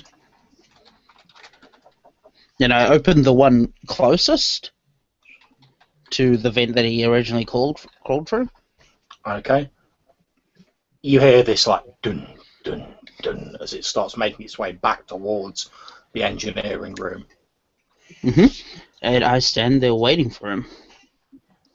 Okay, this dark figure, about maybe a little bit taller than you, maybe a little bit shorter. You're not sure as it sort of drops out and it's hunched down. And you find yourself staring at a black robed figure wearing a familiar Gand breathing mask and with dark chitin covering its entire body. You can see it appears to have some sort of like handle or some sort of strange like device attached, hanging from its belt. So, just come to this, I say dramatically. The figure, which as it sort of stands up is like pretty much your height, holds its hand out and the handle on its belt goes into its hand. It twists it slightly and as a long red beam of light erupts from the end of it. I'm going to assume, now you can call me out on just being crazy here, but I'm going to assume he's hostile. That's a fairly safe assumption. He is a Gand. I'm stepping one step back, and I have one... This is so not going to work. He's just got a more impressive glow stick. I don't know what you're worried about. This is so not going to work. Okay, I'm going to step forward, pull out my little mini bolt gun, and one... I'm trying to aim at his Gand breather mask. Okay, make a melee attack roll, difficulty 2. Oh god, oh dear. Oh dear. Is this... same thing. Okay, I'm going to spend a destiny point. Okay. Okay, and indeed, with your bolt gun, you fire it, and there's a as the Gand breather mask flies off. It lets out a sort of gasp and staggers back a few places, still holding this laser sword out in front of it.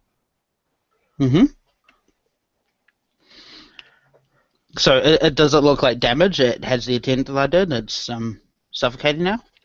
It appears to be so. I just calmly watch.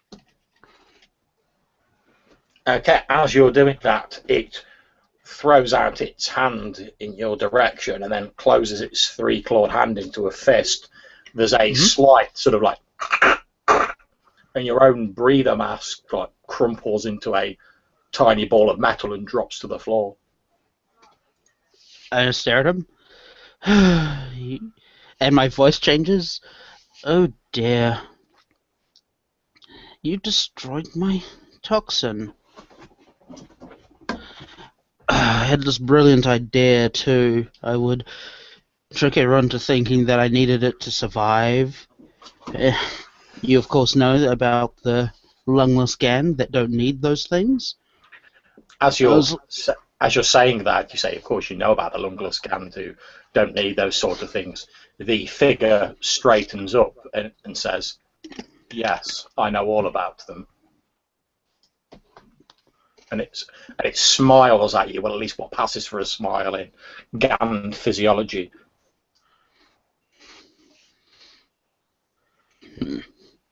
So, what are you even doing here? It looks at you and says, I'm going to start with all of your friends, one by one, and then, only when they are all dead, then I will come for you.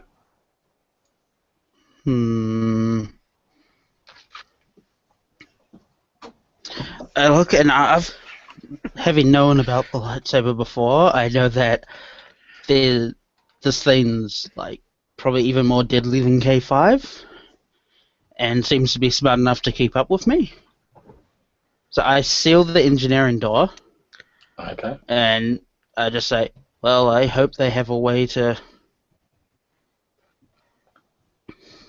Even now, your droid is probably killing them. You'll shortly hear their screams on the comlink, I have no doubt. Did you really think that you could smuggle that signal and use it as a weapon without consequence? Yes. Then you were wrong. As you have always been wrong.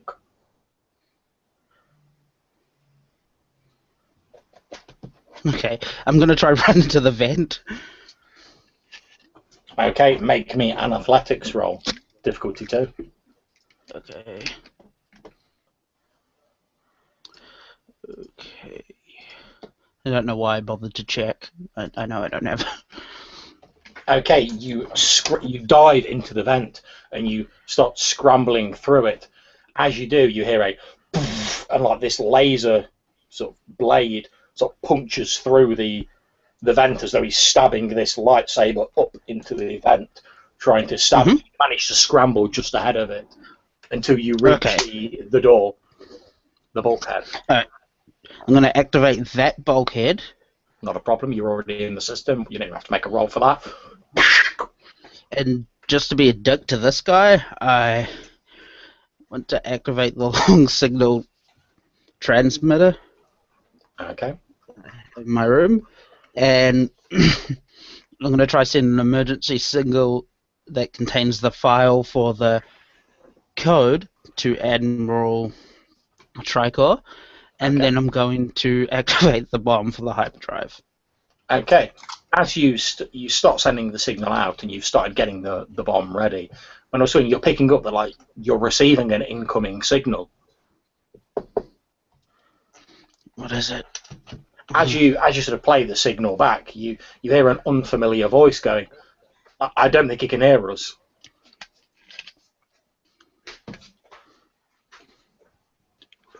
Who said that? Who are you? Can you hear us, Gand? Gand? No, it looks like he's fading.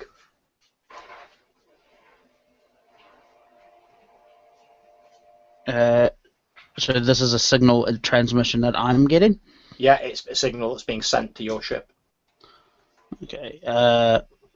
Does it appear to be Tricor or someone I know? You don't recognise the voice or the ident on the signal. Who is this? Explain. Explain. The voice just carries on.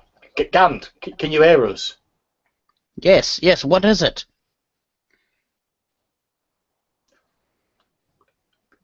Pupils are unresponsive.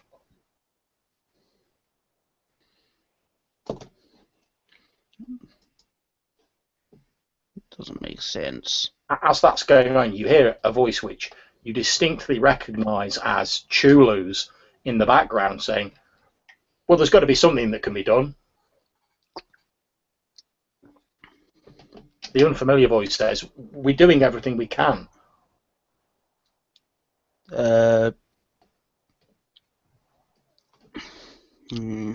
Stop messing with my head, and I try to activate the bomb immediately.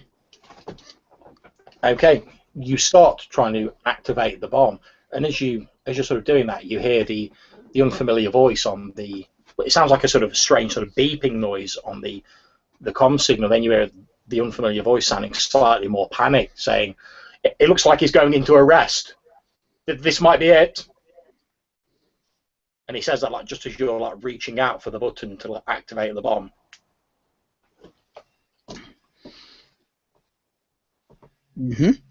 I'm not stopping. Okay, as you're about to do that over the normal ship's comms, as you're sort of literally, you've got your finger on the button, you're just sort of starting to press it in. You hear the raspy voice again say, "If you do this, you'll kill us both." I know. And you press the button. There's a... And for a few moments, everything turns a bright white. Everything goes entirely blank. And I will be right back.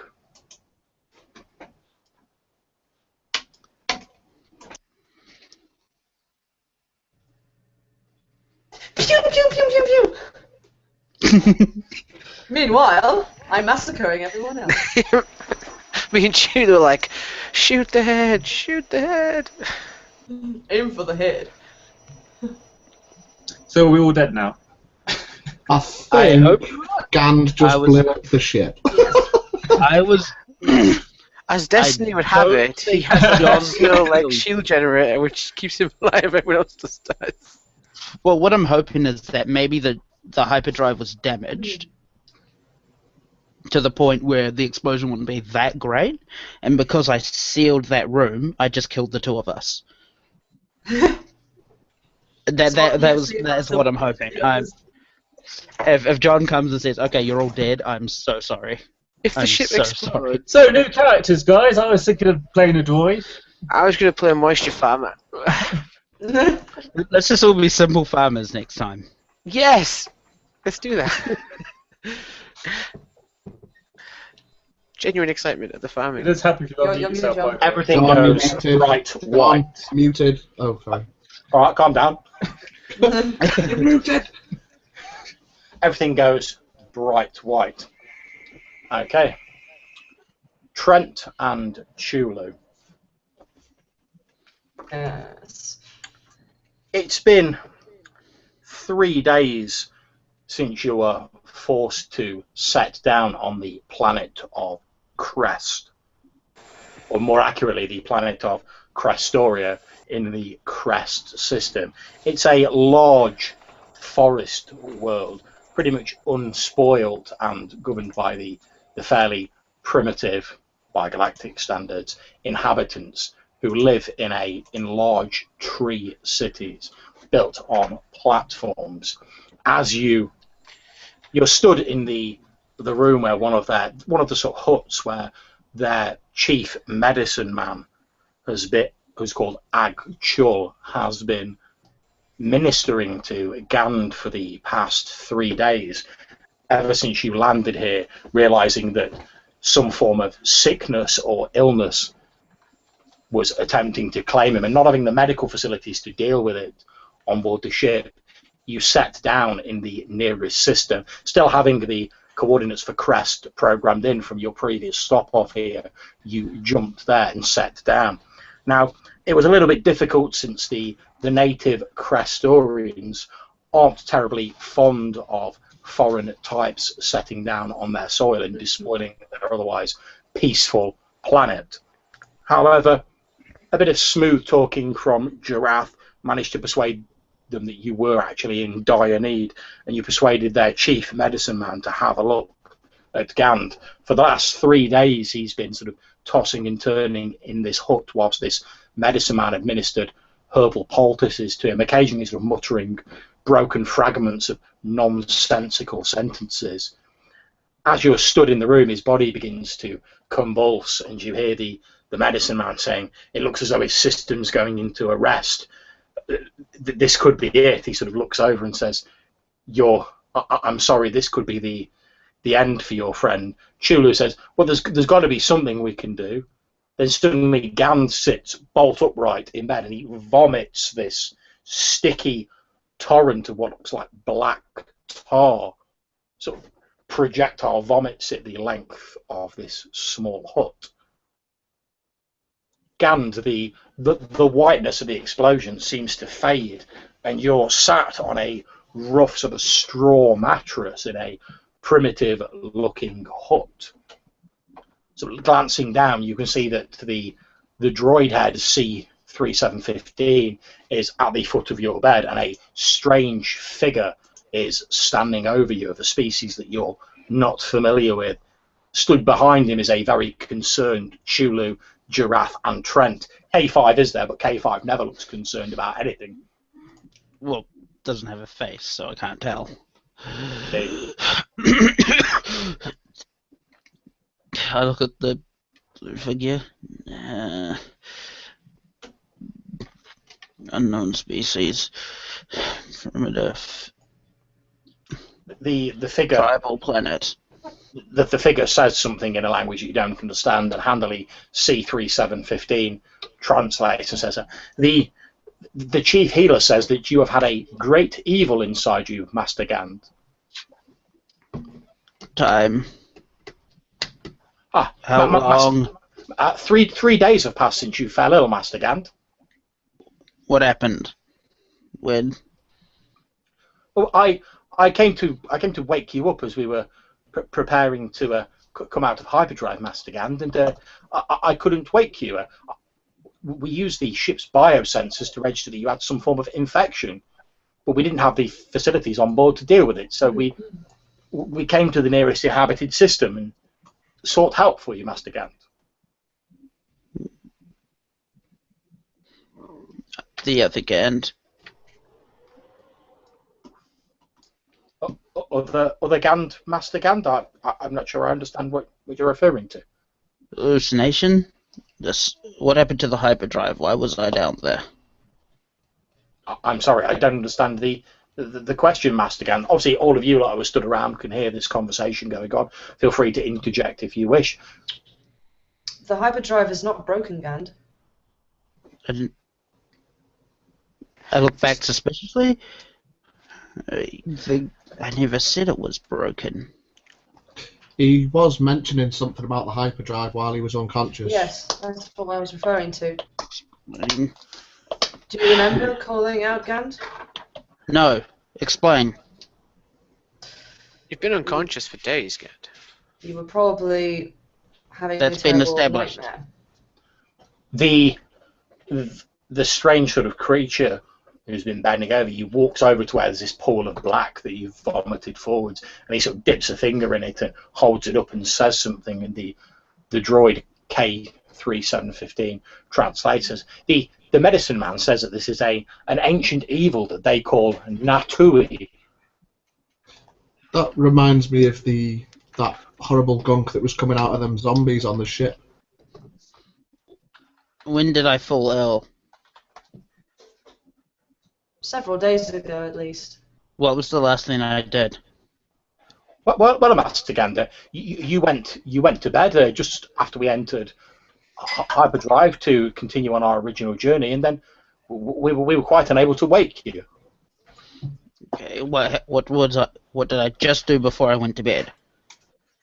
Well, you were interrogating that surly fellow that was booked aboard, and then you all retired just after we entered hyperspace Master Gand, and then from there we couldn't wake you.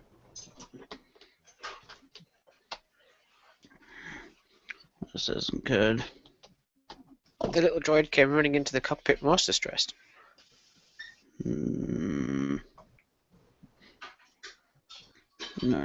this isn't good.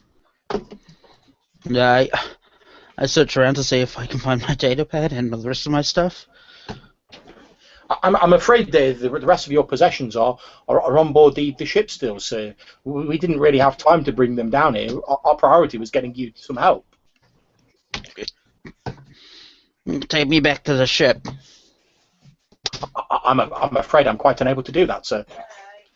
You need to be quarantined until they're sure that the infection, I guess, is passed. I look around. Am I quarantined or am I just in a room? You're just in a room. While this is going on, I want to take one of my lemonade bottles that I've emptied over the course of the last few days and basically scoop up as much black goop into it as possible. Okay, not a problem. Sure, don't get that on yourself. As you're obviously careful not to get it on yourself. As you're doing that, the strange figure holds up a hand and again says something in this strange sort of clicking glottal language that they use. And C3715 says the healer is saying that the substance is now. I believe the nearest I can get is inert, sir. Interesting. He is expressing his. I don't quite have 100% of this language, sir, but I believe he's expressing his compliments on Master Gand's inner strength at overcoming the Natui.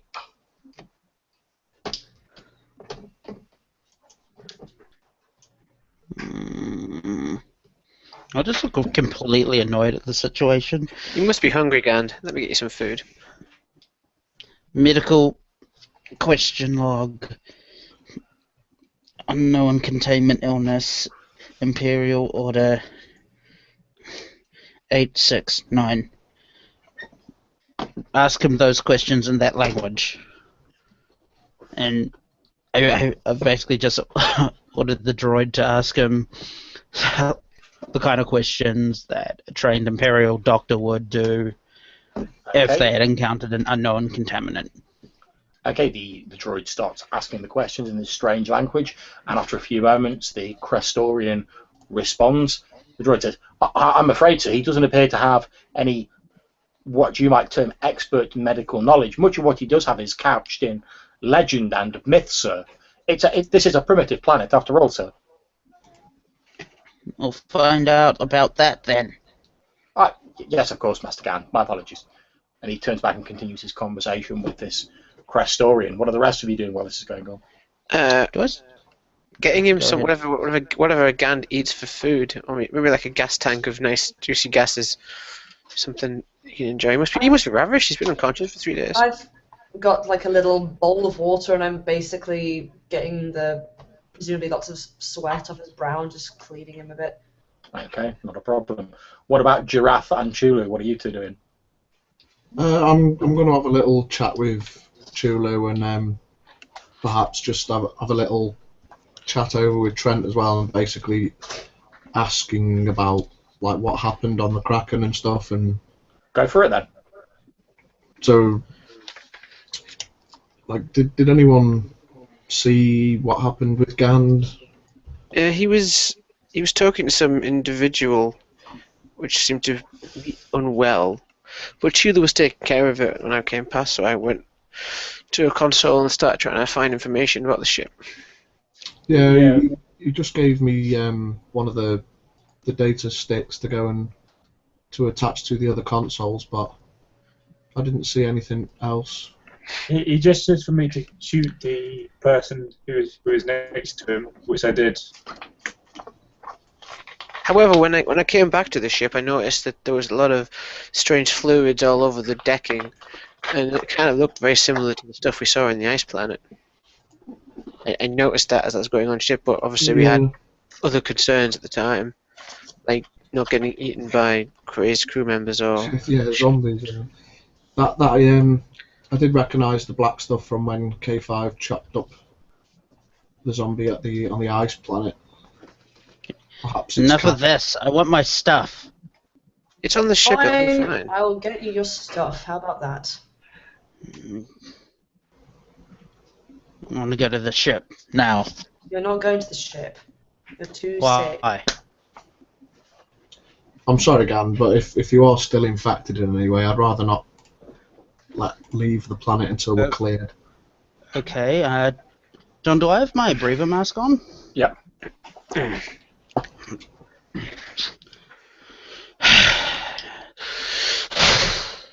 No. I want out of here. Wait. No, wait. Yeah, I wouldn't have it on, right? But basically, it sort of fell down as you leant forward and puked. I'm assuming you had the presence of mind to pull it away from your face as you spewed up. Okay. I'm not that cruel to go, well, I'm afraid your breather's now full of puke. I'll roll the mechanics to clean it up. It'll always stink, though. The droid head C3715 says, Master Gand, the healer is saying that you should be quite safe to leave the planet. See, I'm fine. He says that I've asked him the questions that you requested. He says that the Natui is a great shadowy force of evil that they've encountered a few times before. If a person is weak of will, it can consume them and take them over. Only those strong of will are able to fight off the Natui. Trent sort of smiles again as he hears that, as he's kind of grudgingly getting off the bed and putting on, I imagine he's got like a robe on him or something, and he's kind of carrying it about like a dress, looking very indignant. Well, he's definitely got a lot of willpower, that one. I then walk to head out of here. As you're walking out, the Crestorian sort of raises a long sort of 4-digited finger and says something in his own language. There's like a as the droid head scoots after you, and he says, the head healer, sir, says, although you are safe to leave this planet, you should be careful. He says that there are some doors that once they have been opened, they cannot be closed. Or at least that is the nearest translation I'm able to make, Master Gand. Is he saying that you're now a carrier for it? Yes. Looking a little distraught. I don't believe that's what he's saying, Master Gand. But it's difficult to translate. As I say, I'm not entirely familiar with their language, and with my facilities being somewhat limited by my current state. Just come here and lead me to the ship. Yes, of course, Master Gand. And it sort of wheels off in front of you, leading you through this sort of forest-style city with all these lights on it. You see a few of these Crastorians who look fairly similar to each other, sort of milling around. But they don't make any move to stop you from heading towards the ship, which is parked in a clearing probably about a mile away. I want to collect all my medical equipment that I had skewed around and pass this creature a bottle of Illumini ale as a sort of thank you. He peers at it a few moments, and then he shakes his head and says something in his own language and passes it back to you. I then do some form of gesture to acknowledge this, and then go on my merry way. He gives a flourish with his long hands, and you. I attempt to do the same thing. He nods and smiles, and again says a sentence in his own sort of glottal language, and you walk out of the hut.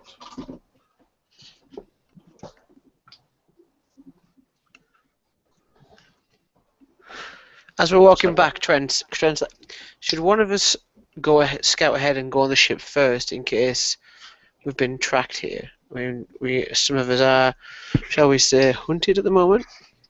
I could always head across. If we have it here a couple of days, plenty of time for someone to track us down. That is a good point. When I catch up. In fact, can you all make me perception rolls? Damn it! Why don't you I'm not bring it paying up? attention. No, that's fine, Dan. You're pretty much ahead of them, so you'll be. don't get shot on the ship. Is it 2 difficulty?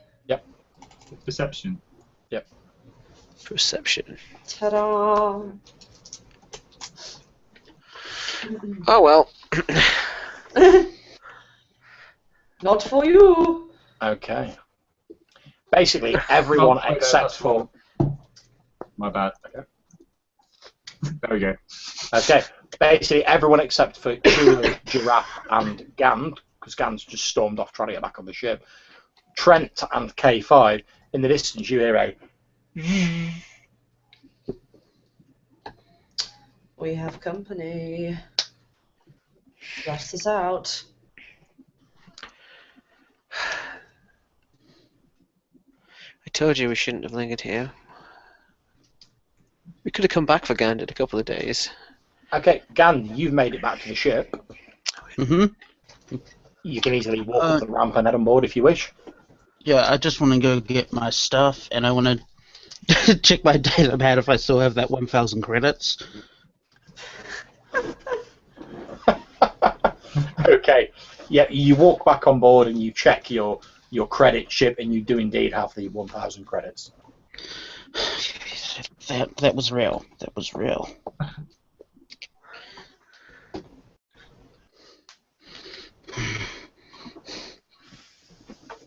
Looking annoyed, I begin to gather the rest of my stuff. Not a problem. All of your pick stuff up- is where you left it. I put on all my robes and my utility belts and stuff, and I go and pick up that long-range transmitter, and I begin walking off the ship. Okay, not a problem. Meanwhile, the rest of you, what are you up to? What do you mean we've got company, K5? I can hear something moving around, something mechanical, I think. I'm going to fall behind. You are a Keep droid. an eye out. Not me, something else. I'm going to kind of pick up the pace a little bit. Not to look like I'm running, but more than just a dawdle or a normal walk. With the Okay. intent to get back to the ship and fire it up. How Okay, long? How long has Chulu been working for you, Jeraath?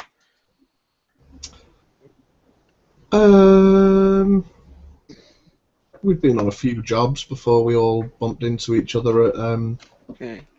on the space station. Trent's Maybe doing a some few sort of months. internal bounty hunter logistics in his head, thinking, okay, if I knew Jeraath, sorry, if I was searching for Chula, I'd look for known associates, probably. How long would it take me to track down Jeraath? Not long, couple of days maybe, depending on, to a week, depending on how far out they start. Okay, further behind where you are, K5, obviously they've drawn some distance ahead of you now. From the sort of forest undergrowth next to you, what appear to be 4 speeder bikes burst out of the jungle, and they literally, sort of 2 on either side, go and zoom straight past you at speed.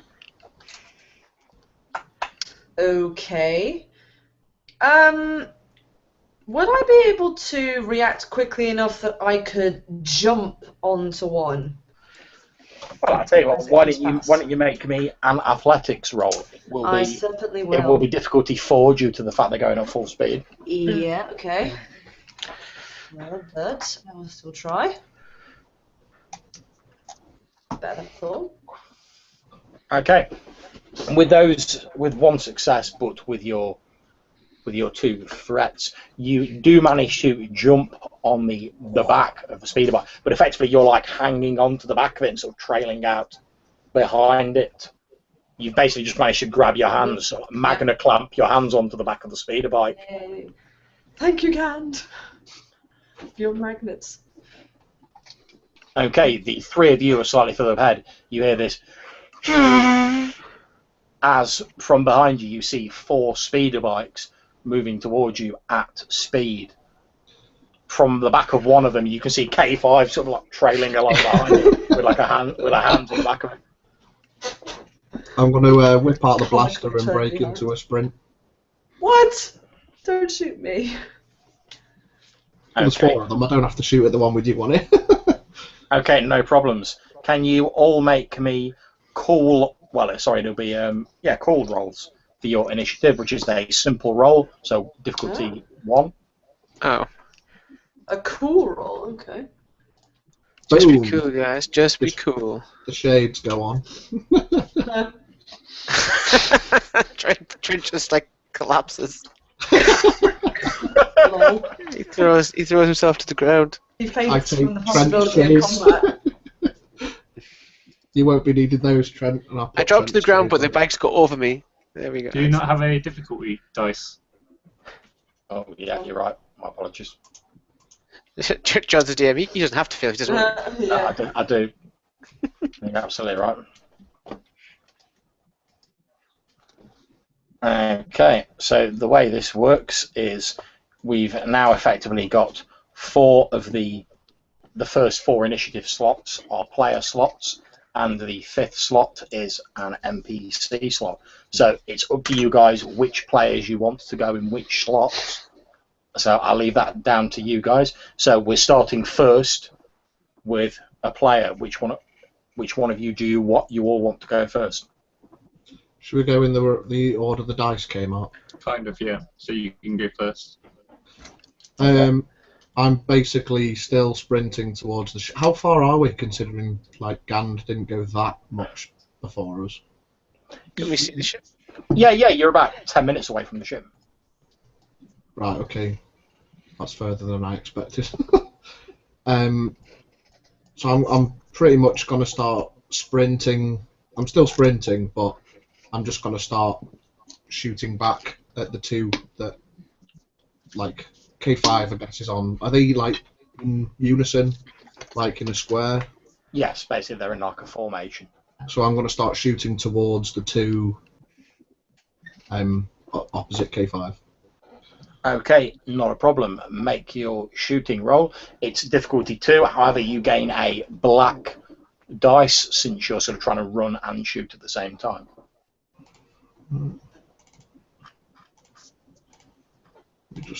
Is it just 1 black? Is that what it is? Or That's correct, yeah. So 1 black and your normal difficulty, as I said. oh, sorry. Yeah. So 2 purple, 1 black. Yeah. Oh. Okay, not a problem. Your shot hits one of the speeder bikes on the front, blowing a huge chunk of the metal off the front of the speeder. It wobbles dangerously as the person sat on the top, who's wearing a sort of a wide-brimmed hat and a duster pulled up over the bottom of their face, sort of struggles to keep it in line. Okay, we move on to the next player. Again, up to you guys, which order you going in? I suppose we're still moving up, then that's Chulu next. Okay. Unsure what's going on. I'm just going to make a straight line to the ship. Okay, Because I can see there's the path kind of goes in a sort of snake line, but I can see a direct route through the undergrowth. Because I know a shortcut, so I want to take a shortcut as I'm running away from these guys through the undergrowth. okay, no problem. You're putting a full sprint on, and that quickly finds you at the bottom of the ramp of the ship. So literally, you've got your foot on it. You're just about to go inside. Okay, who's next? Me, I guess. Okay, what I'm gonna do is I'm gonna, as much as I can with all my droid strength, I'm gonna try and kind of climb my way towards the front. And even if one hand is enough, I'm gonna activate my shock gloves and just, shock the fuck out of this guy. Okay, make your attack roll. It's normal difficulty, which is 2, and you will also have a black dice since you're obviously trying to pull yourself up a fast-moving speeder while you're doing this. Okay. Right, brawls.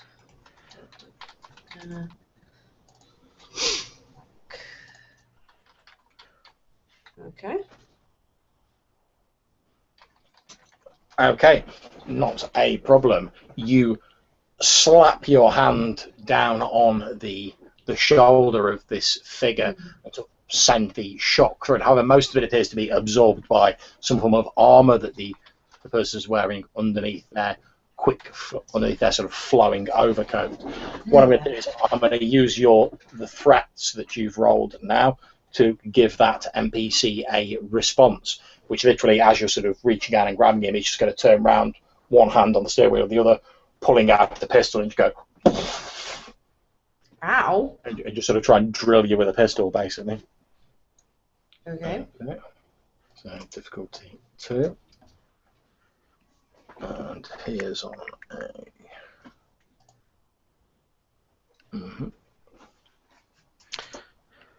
I will spend a dog side point. In that case, I'll use dodge.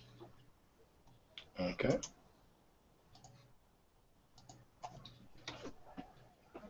Okay, how does your dodge work? So I can spend up to 1 strain in order to give you the equivalent amount of purple dice added on. Okay, so you're adding another purple dice. Yeah. Yeah. Okay.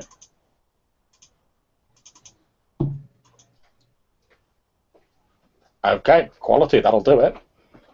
Okay, as this guy leans over and sort of fires his blaster at you, you basically uncouple one of your hands, so you sort of like swing out to one side with just one of your magnetized hands like holding you on, and then quickly lean back in and like ka-chunk onto the back of it again as the bolt sort of like passes where you were a few moments earlier. We then move on to Trent. Trent, the improbable cannon, is currently on the floor. Have the bags gone past him, or they're approaching him still? They appear to be heading past you. They don't appear to be paying any particular attention to you, to be perfectly honest. Right, so what Trent's going to do is going to roll over, and he's going to take a second to aim, which I believe is a maneuver. Yep. And he's one blue dice. Yeah, is that to take 2 strain to do that? Oh no. Okay. And I'll take a shot at the engines or the fuel tank, whichever is closer, of the back superbike. Okay, not a problem. Make your shooting roll. It's difficulty 2. Difficulty 2. So 2 purple, and you've also got your 1 blue as well. Hooray. 2 purple, 1 blue. And my own stuff. Right. Cool.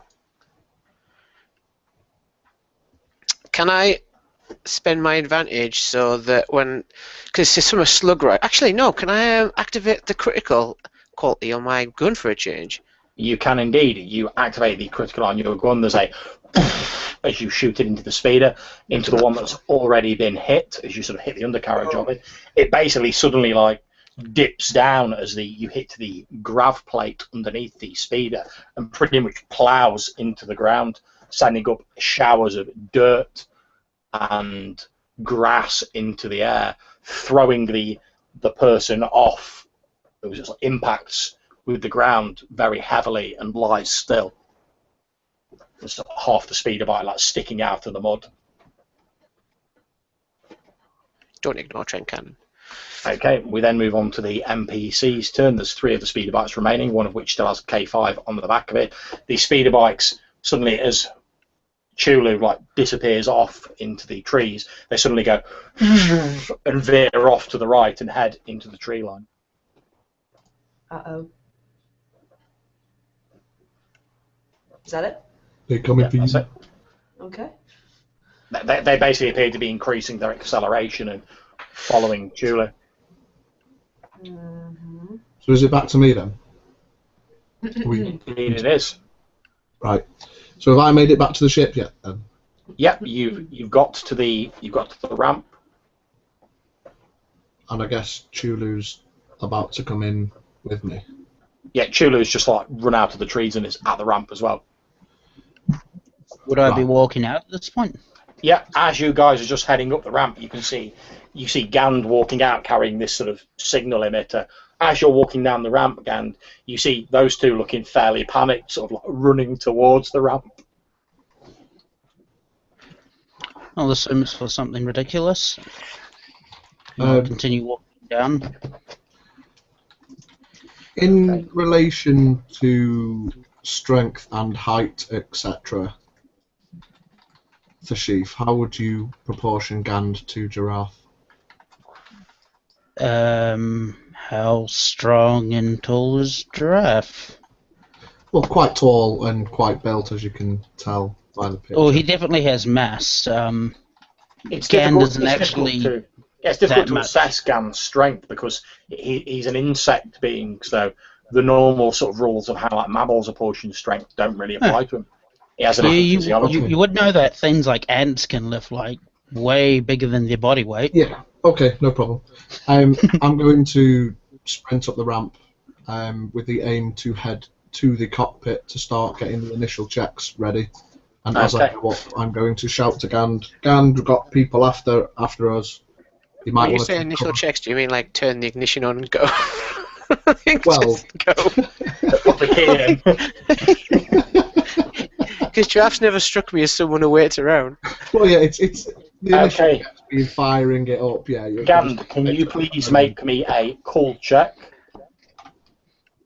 No. Difficulty 2? Difficulty 1. Okay. Yeah. No. Okay, no problem. That's just basically to see where you are in initiative, so you'll be going sort of simultaneously with the NPCs. I'm not even. Just I'm in just, just in case it becomes necessary in the future. yeah. Basically, my intent is to just head back to that village now. Okay, no problem. You start walking your way back to the village. Well, perhaps running. Yeah, that's fine. You can break into run. You're not quite as fast as you would be because obviously you're carrying this big sort of like Yeah. thing with you. But yeah, you're getting your hustle on, sort of running along with that. Okay, what's Trent up to while this is going on, and what are Chulu up to while this is going on? What can Trent see at this point in time?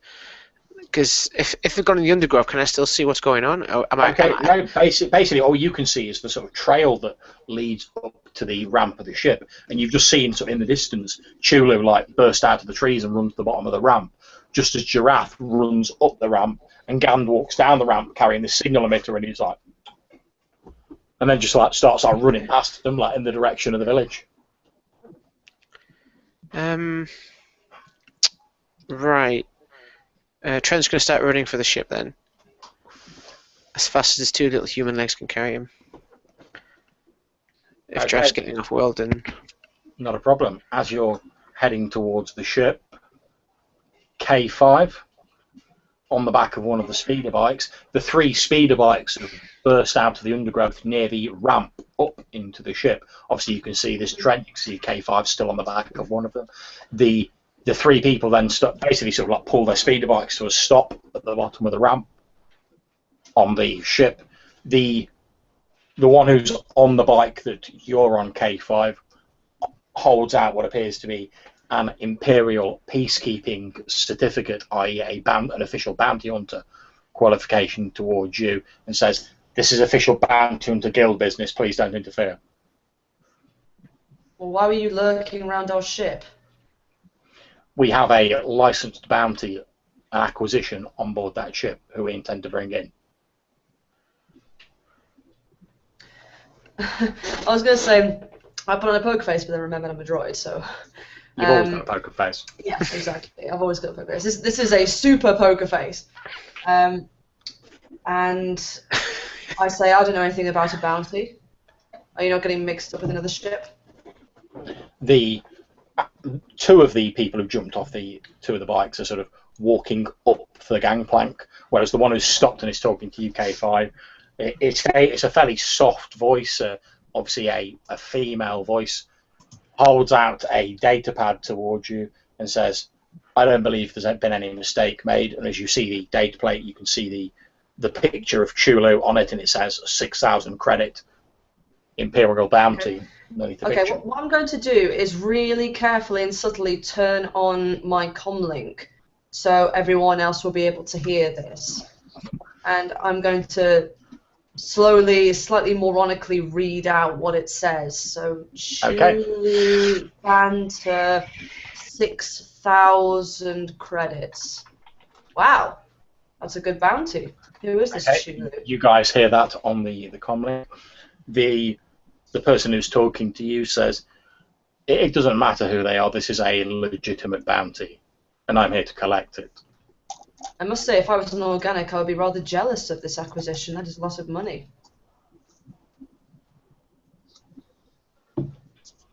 Indeed, and you'll please stand aside and let me go about my business. Yeah, I'm not gonna interfere too much because obviously she's this very formidable bounty hunter, but I'm doing this in order to buy them some kind of time. So as they're walking onto the ship, there's quite a loud explosion from a blaster rifle from inside the ship. Okay, can you make me an attack roll? Well, standard difficulty. Difficulty 2, yeah, standard. I'm assuming I had time to aim, because I knew you were probably going to launch a ship. You can have 2 blue dice. Yep. No, it'd be 1 blue dice normally, but I get an additional one because of the rifle I have. Yep. And 1. That one.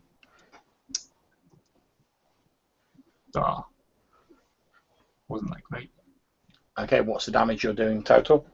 Can I activate my crit on that? Because that's 3 successes. Because you can indeed. What's the normal damage you do? It's 9 is the normal damage.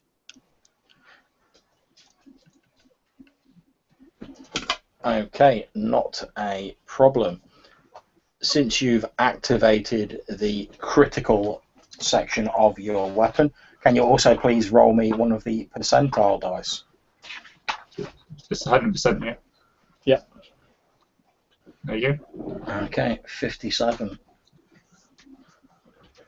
Okay, as you're sort of chatting to this bounty hunter K5, and these other 2 have like walked up and disappeared on board the ship, there's suddenly a and one of them literally like rolls backwards down the ramp with this sort of football-sized hole like punched in the middle of their chest, and sort of collapses at the bottom of the ramp with smoke still drifting out of the wound.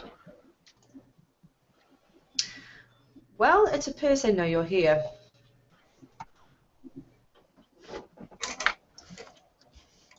John, how long will it have taken me to get the ship to a...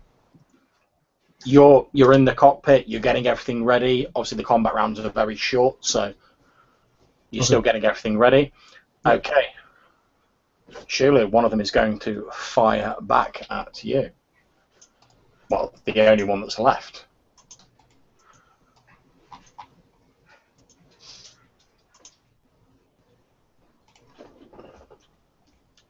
Okay. That will be 11 strain damage you have taken.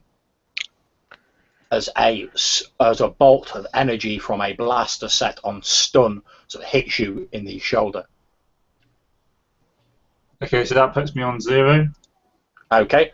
Trent, presumably since you're sort of stood nearby, you literally see Chulu just sort of like crumple and fall to the floor as this bolt hits him. Can Trent hide in some of the undergrowth? Yeah. Disguise himself. No one's paying you any attention. So. Yeah. I want to shoot the bounty hunter, but considering it's unprofessional to kill the bounty hunters, I'm just going to try and wound her. I'm guessing it's a she.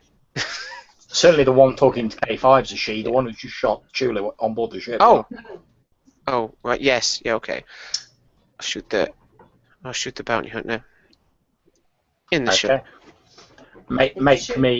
Make me a shooting roll, difficulty 2. I will give you a blue die since you're concealed. Yeah. No. Okay. 2 difficulty, was it? Mm-hmm. Okay. Yep. Oh. Okay, your shot goes wild. Immediately, the female bounty hunter who was talking to K5 sort of rolls to one side, pulling out a large blaster pistol in one fluid motion, and snaps with her ability, snaps off a shot back at you. Oh. Does she get a setback because I'm actually concealed? She wouldn't, however, she has blatantly missed you entirely anyway. The acoustics of the forest obviously made my position slightly difficult to pinpoint. Okay. Would I be able to set one of my blasters to stun and take a shot at this person? Yep, clicking it to stun's not an action. You're just like done. Okay, and you're shooting at this person who you were talking to moments ago. This lady, yes. Okay, make a shoot roll, difficulty 2. Okay. And I'm going to spend a destiny point to upgrade my green to a yellow. Would I also get a blue die if my opponent has not acted this round? Would that count? No, they have acted this round. Okay, cool. Just checking. Yes, that's all right. Boom. Okay, so what damage are you doing? I believe it is 7. Yeah, 7 damage. Okay, not a problem. As this, you can see from where you're positioned, Trent, this woman sort of lining up a shot on the shrubbery that you're hitting. Suddenly, from behind her, there's like this poof, as a stun bolt hits her in the back, and she just falls face forward onto the ground. That is how you dispatch a bounty hunter, Trent. As you're saying this, meanwhile, another woman dressed fairly similarly, with like Chulu over one shoulder, starts walking down, holding a pistol out in the other hand, starts walking down the gangplank. Ah.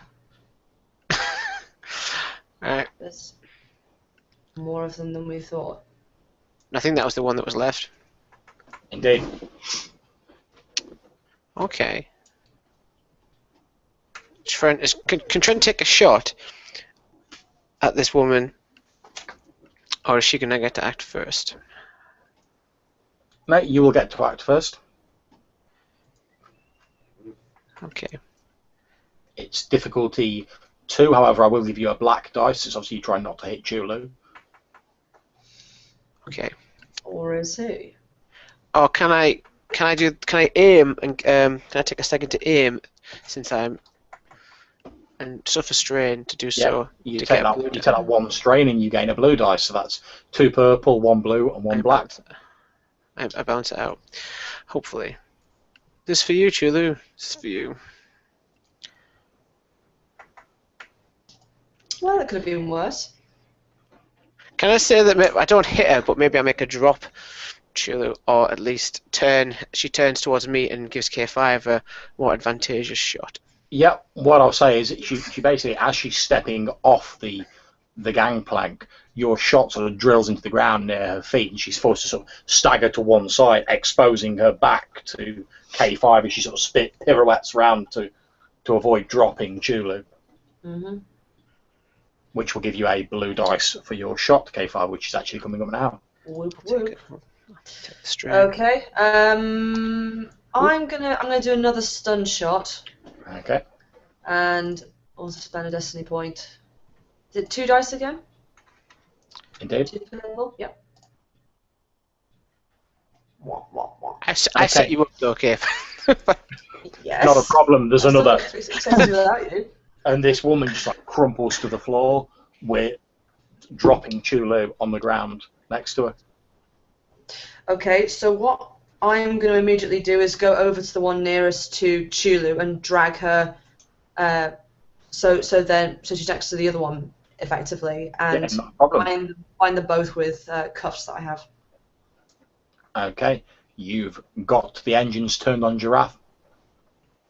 I was going to say, after hearing an unfamiliar blaster from this bounty hunter and hearing a slump to the floor, I was going to come charging out and go back. Yeah, However, that's not a problem though, because you obviously don't know it's been resolved. You come running down to run out onto the gangplank just in time to see K5 go poof, and like stun this one, and then start dragging her over to the other one.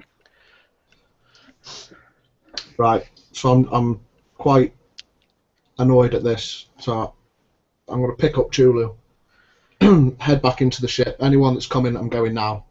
No arguments. I'm just going to head into the ship. Over the Trent. comms, Trent's like, where's Gand? I haven't seen him.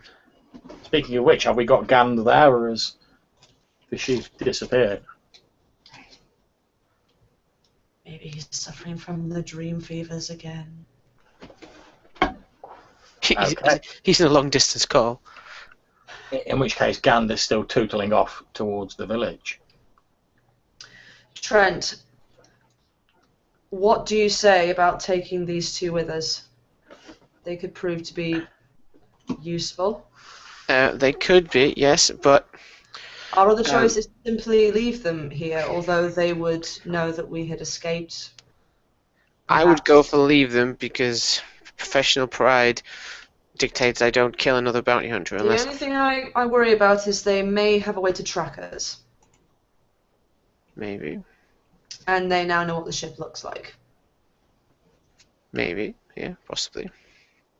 I start Would I be rooting far through their away enough gear. to not hear this? Yeah, you're stood at the top of the gangplank, I whereas start that's rooting through their stuff. okay. Guys, oh, go on. Not a problem. They appear to have a blaster pistol on them. They're wearing some sort of fairly toughened clothes, some sort of armour, and that's about it. They've each got a data pad with the rather similar to the one that Trent carries, with the bounty for Chulu advertised on it. That's pretty much it. However, as you're going through one of their pockets, you also come across what appears to be an Imperial peacekeeping certificate, Oh, I the got one of those. qualifications of a bounty hunter, identifying one of the bounty hunters as a Lana Fifth from Callisto Prime. Callisto Prime. It's an exotic system name.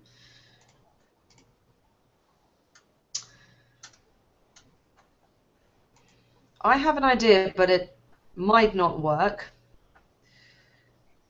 Would it be possible, probably not me, but someone else, would it be possible to leave these two here, but before we go, hack their data pads, so if it came up with Chulu's name or his profile, it would look like he was in fact deceased.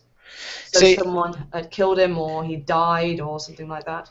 Trent is like hungering over the bodies as you say that, and he sort of looks up and he says, "You just read my mind, K5." You know that technically, Trent, it will be possible for you to send a counterfeit notification from these guys saying, yes, Yeah. we've just killed him. As soon as they check the However, central server. Yeah, they'd also be expected to provide proof. So within like a week, you might buy yourself like a week if you're lucky. But as soon as they don't turn up to claim the bounty and go, here's his body, people will be like, start asking questions about it. Well, it will still Well, buy us some kind I've of- got another option. What I was thinking, K5, is we leave them a note, a counterfeit note that implies that this bounty was collected by a different bounty hunter, not myself, not them, but they interfered with a bounty that was already in progress. And where would we get another bounty hunter from? I'm sure I could come up with something. Wouldn't that seem a little far-fetched, since we're in the middle of a jungle? Bounty hunters are notorious for turning up in unusual places, as these just did, K5. If one person Well- can track a ship, so can anyone. Well, I'll leave that up to you, since you know these people better than I do. You know how they act.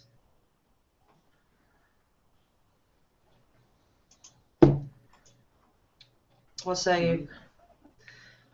Hack the console or leave a note? Also, I think Jeraath may be getting a little impatient. Okay, I'm going to jump across to Gand. Gand, you've made it back to the village. Alright, is it alright if I assume I took my protocol droid with me? It is absolutely fine. He's whizzing along merrily beside you.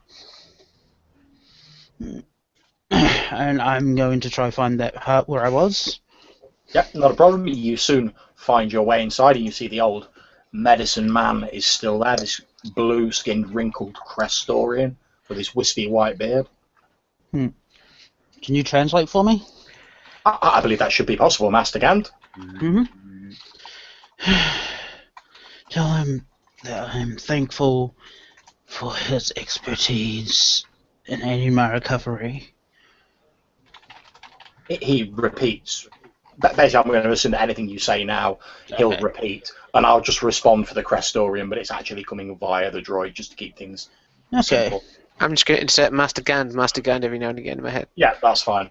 It says, you are welcome. You should consider yourself lucky. Not many people survive an encounter with the Natui. Yes, I don't feel very lucky, though.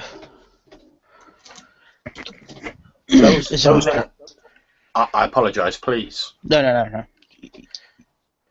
Those of our people who, in our legends, who have encountered the Natui, even those who have had the presence of mind, the strength of will to overcome its darkness, have forever after been changed by the experience.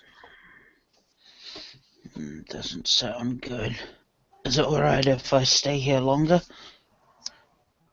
We would not turn away anyone who seeks hospitality as long as you can agree to not damage this place and live in harmony with this landscape. We are a simple people, but we tend the land around us. We live with the spirit of the land moving through us.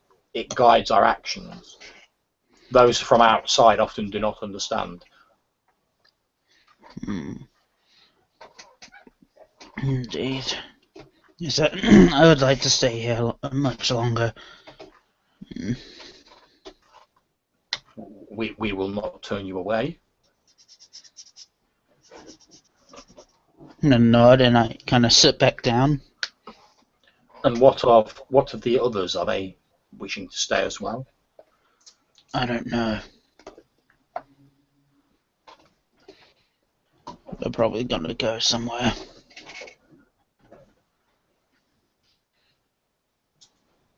He nods.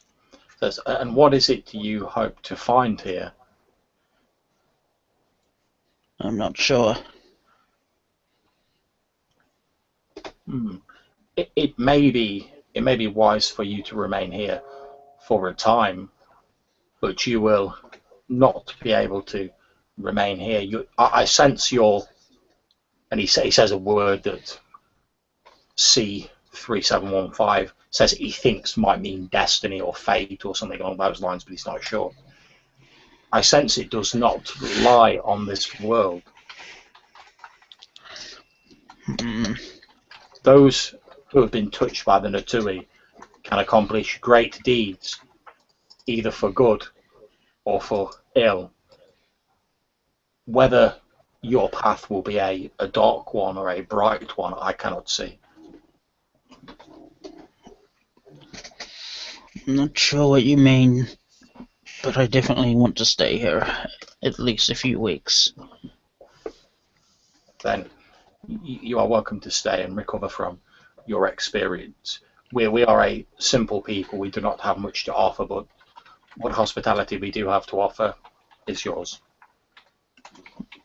I thank him. You may find that some of my people are inquisitive and may ask you questions about your experience. As I've said, it is beyond living memory that the Natui was last seen amongst our people. Many will be curious and will want to ask you about it.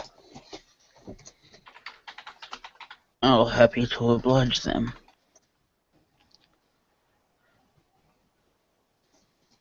Then it is well.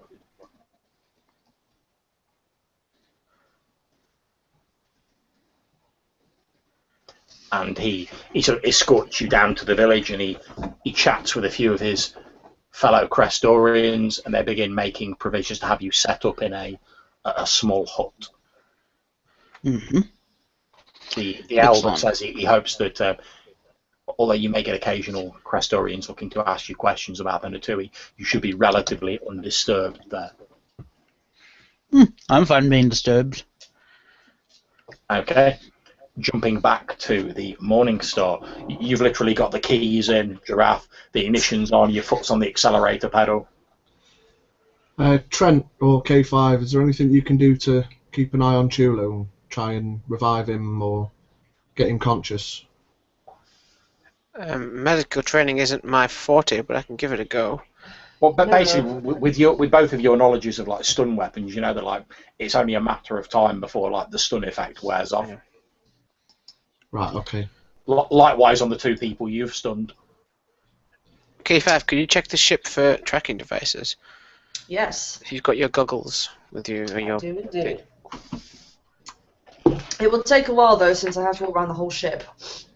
I've only got so long to get this data back to the Hutts. Obviously, with it only being an amount of time, it's only worthwhile for an amount of time. Okay, K5, make me a perception roll, difficulty 2. Okay. I will give you a blue bonus dice for your goggles. Yay. Okay.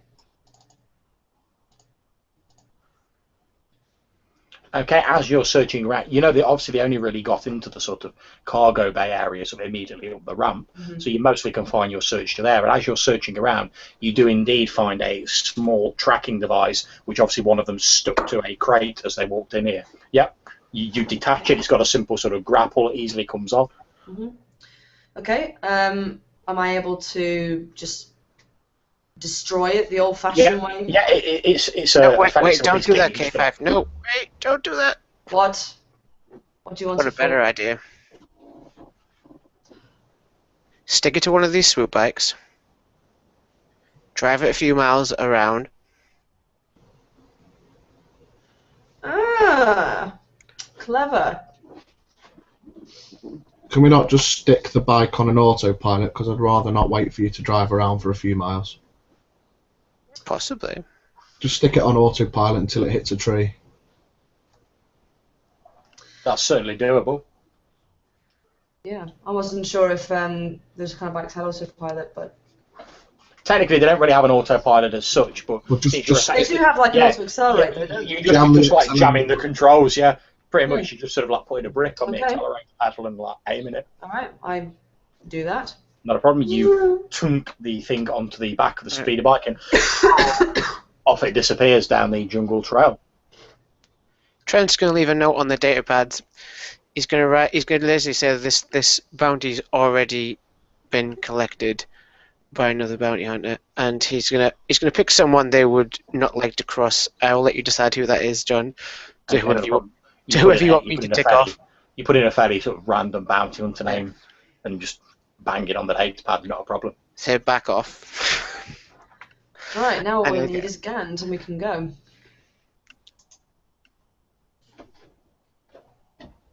Okay, on the comms, you hear K5 say, "Now all we need is Gand, and we can go." It looks like he took all his gear and the long range scanner. If anyone's in range to get him on the comms, we'll do it quickly. Gand. We've spent enough time here now. Gand, are you Without, there, without, Gand? with the long range sensor gone, you're not within comms range.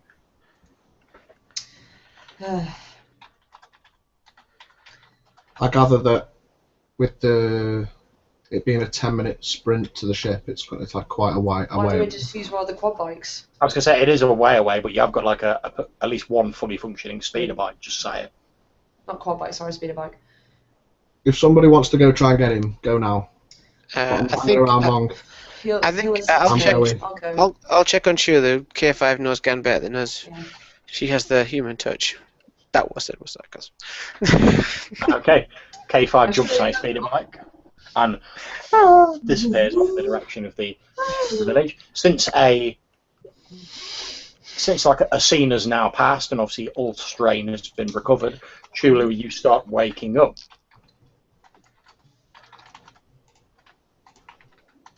Oh.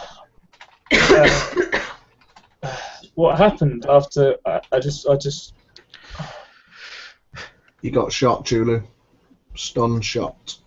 oh Thankfully, it was the kind of bounty hunter that brings their subjects in alive, acquisitions in alive. K5's gone to try and bring Gand back, but we're making tracks. So if you want to get yourself recovered and stuff, I'm sure I can handle getting off world. Okay, now I'm assuming since them two are in the sort of cargo area that you're talking to them on the comms, Jeraath. Yeah. Yeah, that's cool. Just check it. Okay, as you're sort of leant over him, sort of talking to him, Trent, and sort of saying, "Oh, you got shot, you got stunned, etc., etc." You suddenly hear a female voice saying, "Step away from the acquisition." And as you look back towards the entrance, you see two female figures walk up the ramp, blaster pistols drawn. The one sort of like a bit far behind them, just sort of like shaking her head a little bit. I thought it would tie right there. No, they were just dragged and plonked down next to each other. Okay. And obviously, since the scene has passed, they've also regained their strain. The one at the front holds out an Imperial peacekeeping certificate and says, "We are legitimate bounty hunters. Please do not interfere with our attempt to acquire this acquisition." Do you want to take this outside of here? If you agree to come quietly, we have no issue with that. I will. At this point, she looks pointedly at Trent, and her eyes narrow a bit, and she says, "Of course, if you seek to interfere, you will be seen as aiding a fugitive from Imperial law." Trent looks over his shoulder. That goes both ways, sweetheart. I found it first. You hear a gun sort of click. Is the comm still open? Yeah, you can hear all of this going on. In that case, can I come bursting out batshit pissed off and wanting to get off world and start unloading? yeah, that's absolutely fine. Because I am sick of this place. Okay, I will tell you that if you're basically just thundering down and sort of running in, they will hear you, and they're probably going to get like a shot off as you sort of like come barreling in. That's fine. I'm coming out guns blazing. I'll take it. Okay. In which case, I'm going to say that one of them is going to shoot Chulu, and one of them is going to shoot Trent as they hear you sort of running down towards the position. They're like, "Oh, this is obviously a double cross." Okay, so I'll do the one shooting at Chulu first.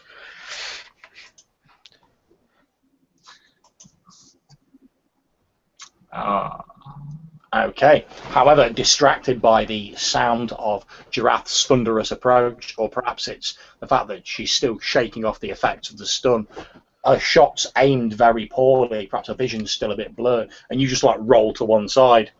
Chulu, as it like drills into the ground where you were. Nope. I'll do the next one shooting at Trent. Of course, Trent's going to get... Yeah, he's getting she always gets shot. Okay. So you will be taking 11 points of strain damage. Oh, strain? Yep. Oh. Do I soak that? If you've got soak, yeah. Well, Yeah, I forgot to do that last time. Never mind. Yeah, so 11... So that's what's your 8. soak? So eight 3, strain. yeah. So I'm down now to 1 strain, so... Okay, a stun blast hits Trent centre of the chest and he sort of staggers back a little bit. At which point you literally like kick the door open, Jeraath, and come in like... Can I spend a destiny that I've heard these girls get here and I've clicked on my gun and I'm like, right, here it goes. You don't have to spend a destiny, you heard them on the comms. So. Right, okay. But yeah, you burst in, you can make a shot at one of them. What's the difficulty? 2. John, can I just ask a quick question while you do this? Is Gideon still on the ship with us? Yep. He's still locked in his quarters. Alright. I was like, is he still with us? Right. Instead of destiny then, John, could I have taken a point of strain to... What I'm getting at is I wanted a bonus dice. Unfortunately, yeah, you could take 1 strain to gain a blue die, yeah. Right, okay. That's what I was looking for. So 2 purple, 1 blue. Blam! Okay, what's the damage rating of your weapon? 6. Okay, so that would be 7 normally, plus your 1 success. I presume you're going for a killing shot rather than a stunning shot, are you? Oh yeah. I'm not stunning anybody. Okay, no problems. Your shot hits one of the bounty hunters, sort of driving her back with a singe on her chest. However, it doesn't appear to have done enough to down her. You expect some of it must have been soaked by the armour. However, Chulu and Trent, you now have a chance to shoot back. So the one who held the peacekeeping certificate out, I want to shoot that one. No problems. Make your shot. It's standard difficulty of 2. So I'm going to use one of my strains again. Standard. Crouch down. Oh, roll back. Might as well. From a prone position. Find my dice roller somewhere. There it is. Boop, boop, boop. Boop, boop. And 2 of those. Okay. Are you going for stun or kill? I'm going for kill. Okay, no problems. How much damage are you doing? So that's 9, 10, 11, 12, I'm assuming. Get wrecked. Okay. Yeah, that's more than enough. Literally, one of them is like this woman who held out the peacekeeping certificate is just sort of like blown backwards by the force of this blaster bomb and like disappears out through the door. You hear her rolling down the ramp out of the ship. Trent. Trent is gonna probably shoot the other one. Okay, difficulty 2. Difficulty 2 with his rifle. Boom. Oh, see you Yeah, later. that'll do it. I think we're all a bit pissed off from this. We've had enough of Okay, these the bitches. second bounty hunter literally is like spun round by the force of this blaster bolt and drops to the floor, dead before she even hits the floor. Leaving you 3 sort of stood there, sort of panting slightly with your guns out in the cargo bay. While I'm waiting for K5 to come back, I'm going to proceed to walk outside and start unloading into the other 2, which, Yeah, unless not a they're problem. already dead. You think they're probably dead, but it never hurts to be sure, does it? Double tap. So I'm going to drag this body outside the ship. And then question to Trent. Wasn't there 4 of them? Yeah, that's what I meant. I was going to go outside because one of them fell into literally, the floor. as you walk outside, like Jeraath's like riddling the ones who are left with like blaster bolts. I think they're dead, Jeraath.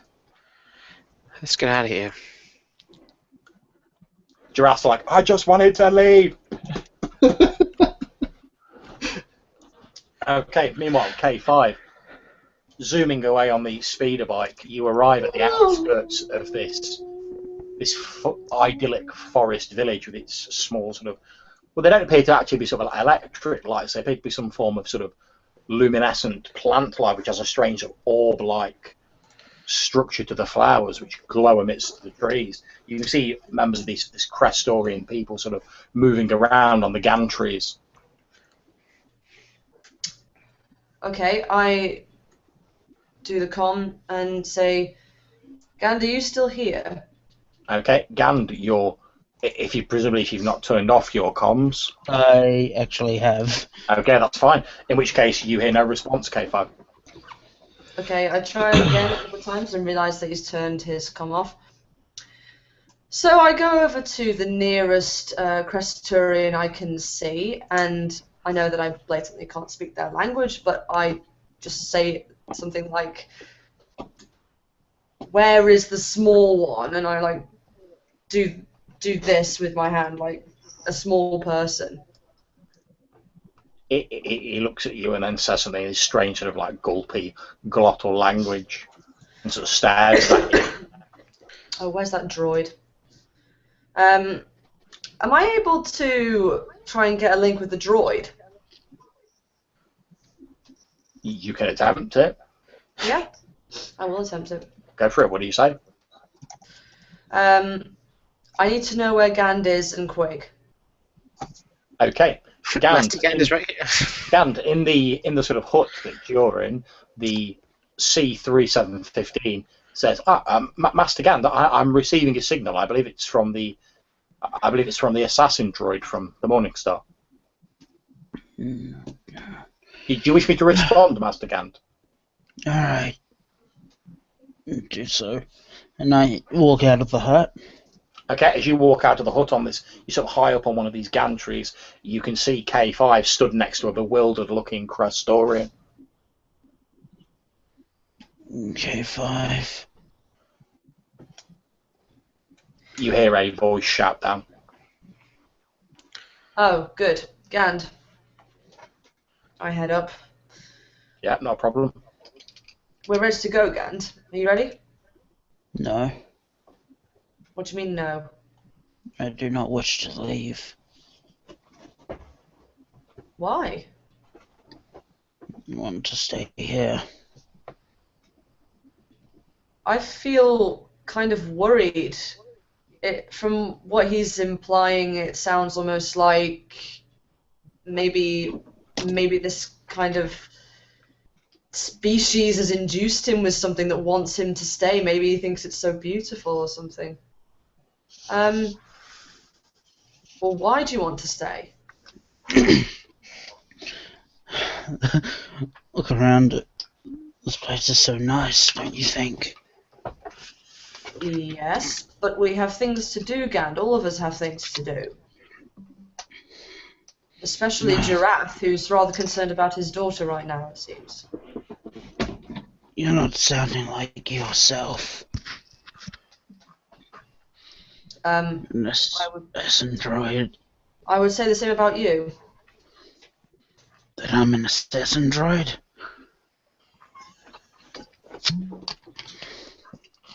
I question the droid and say, have they given him some kind of strange medicine that makes him not act like himself? C3715 says, not that I'm aware of.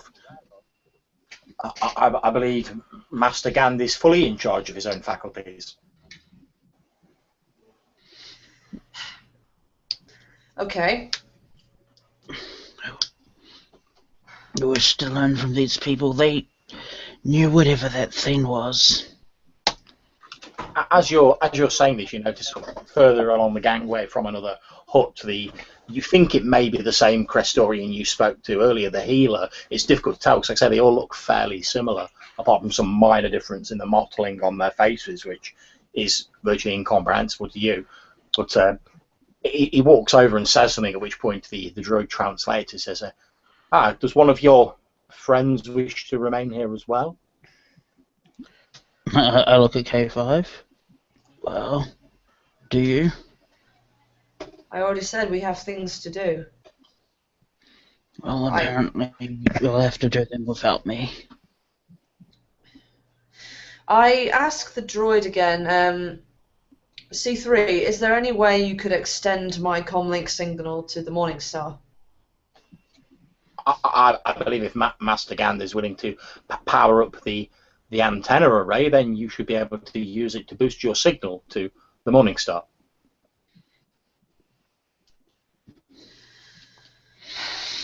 I suppose I can do that for you. Gand sort of leans over, goes to the antenna array and is like, on. Okay, so when the signal is boosted up, I tell Jeraath and Shuli what's going on. Okay, you get a signal coming through on the Morning Star on your comms from K5, and K5 says, well, I found Gand, but he seems very reluctant to leave. He says he wants to find out more about this infliction he has. I'm not entirely sure that he is acting himself, though. It feels almost like he wants to stay for all the wrong reasons. You hear a panicked Trent come on the comms. Well, if he wants to stay on the planet, that's up to him. We've got to get off this rock. We've got a bunch of dead bounty hunters and a pissed off space captain. We need to get out of here. But they weren't dead. They were only stunned. I stunned them. K5, I shot them. He's got the long-range communicator, so if he wants to get a lift off-world, that's fine, but I'm going. So get back here if you want a lift. Turn off the comm. I turn to Gand and just say, We well... can come back and get you in a few weeks, Gan, if you want to stay here and rest and recuperate. you say that, Trent, but the shipwide comms appear to have been turned off. Oh. Well, Gand, I have to go and I have things to do. Well, good luck. I do respect your wanting to stay here, but I hope you understand my predicament as well. Well, you are your own droid. You can do what you want. I just hope that the Hutts don't find you first before I return. We've always had a pact. I'm still willing to keep to it. It's not like they'll be able to track me here. There's no technology. Hopefully not, and this seems like a well out of the way, tranquil place.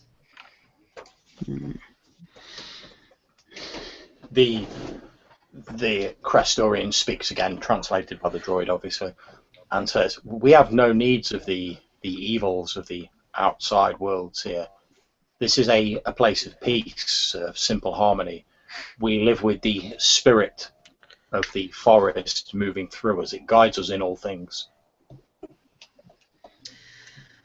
Yes, it is a shame I do not appreciate this place as much as an organic would, but I can understand its values. You are a strange creature. We do not sense the spirit of the forest within you. That is because I was made by man. At which point you notice he looks puzzled. Just stares at you blankly. Maybe Gang can explain to you sometime, but I need to leave before Jeraath goes without me. Well, it was nice knowing you all. Last at K5. Well, I'm sure I'll see you again. Mhm. When you're in a better state and condition. In an uncharacteristic gesture, I hug K5. I hope you achieve whatever it is you're at to achieve. K5 is a bit shocked by this and doesn't know what to do, so he looks behind and realizes that Gang's hand's round him, so he kind of does the same. As you sort of look around, you see standing behind you. There's a very sort of small Crestorian. You might assume an infant, perhaps, or a child who sort of stood behind you and just sort of tapping on the back of you, sort of, then putting his ear against you and I would appreciate it if you did not do that. It is slightly irritating. The droid head translates this and then says, and it seems that they're curious about what you're made from. I am sure they are, since there is no metal or industrial materials here to be seen. The older Crestorian shoos the younger one away. Well, I better go before I become an ornament for them to all look at and study. I'll see you around, Gant. Bye. I head back to the speeder and... Off you go. No problem. You arrive a short time later at the Morning Star. You can see these sort of hole-riddled bodies of the dead bounty hunters sort of lying strewn about outside. It looks like there's been a small blaster-based apocalypse outside the ship, where there's holes drilled into the ground, and literally their bodies are riddled with holes. Why didn't Trent just keep an eye on them? And you walk up onto the ship. Gand isn't coming. He wants to stay and rest. You hear on the comms as K5 comes aboard.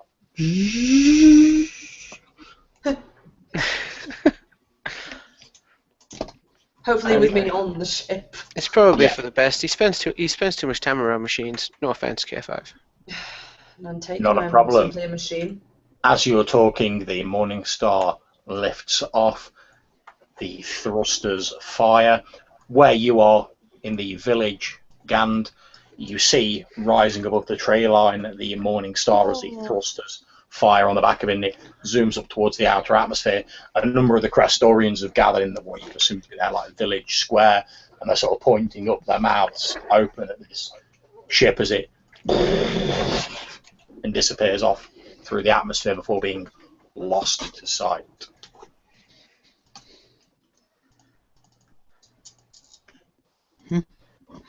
I smile, turn around and head back to the hut. If any of the Crestorians want an explanation on what K5 was or what the ship was, Gand is happy to tell them. The old healer and a couple of the, you presume, they're slightly less wrinkled faces, younger Crestorians, follow you in. And as they sit down, the elder healer, who you've now started to sort of recognise by the patterning on his face, says, "As I've said, you are welcome to stay on this world. Our hospitality is simple, but it is yours. But again, I ask you what it is you hope to find on this world. You are not of our people." Myself. There are tales of those long ago who came to our world who had the spirit of the forest burning brightly within them. That they are little more than legends to us, but perhaps, given that you had the strength to fight off the Natawi, perhaps you may embrace the spirit of the forest, and in return it will embrace you.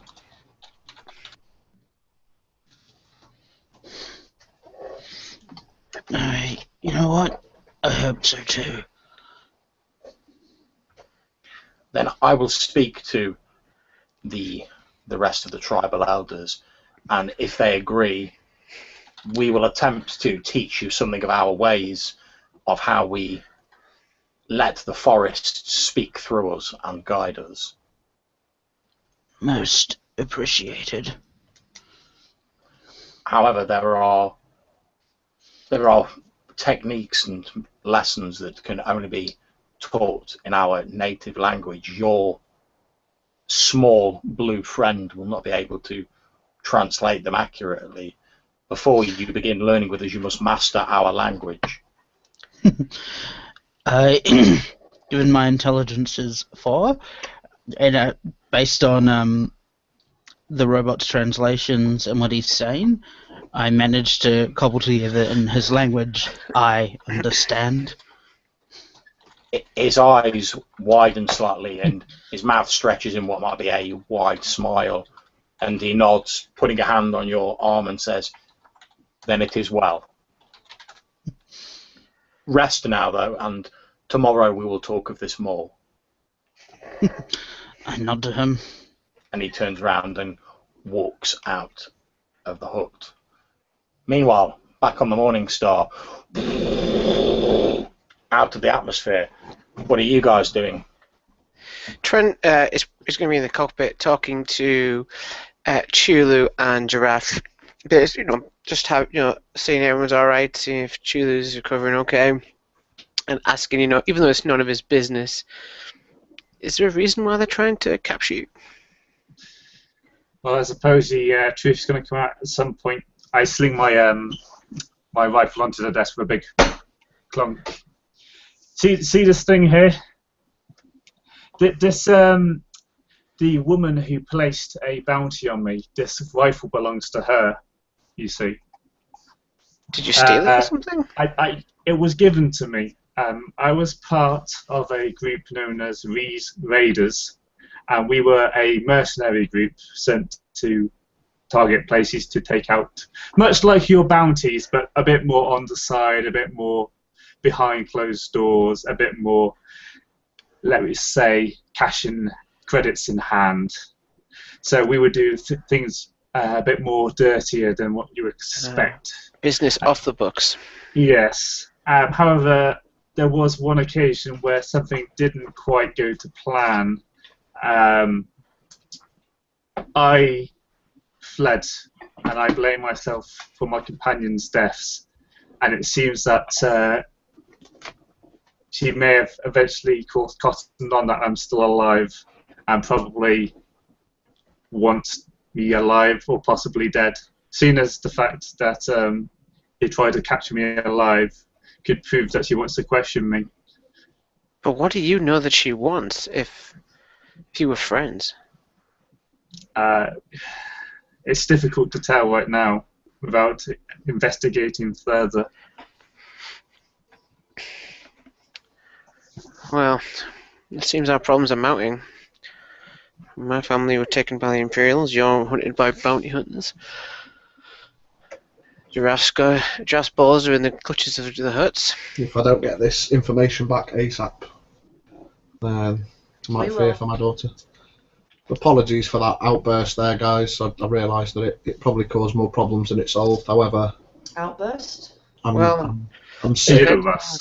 sick of people firing at each other on my ship. I did no such thing. I made sure to do it on the ground. Oh, not UK5. I apologise. The outburst was after you'd left. Two of the bounty hunters that you'd stunned I found think their we way did back a to bit of their a panel on feet. the You ship. are the one who shot them. Yes. Well, we have. I took the first shot. Should we say that? The first shot cuts the deepest. This may prove problematic. What do you plan I'm to do sure with it the probably bodies? will do. Well, the bodies are riddled with holes on that planet that we've just left. So. Yeah, that's not going to help my bounty in any way, shape, or form. If anything, it's going to get higher. And it's not going to help us either.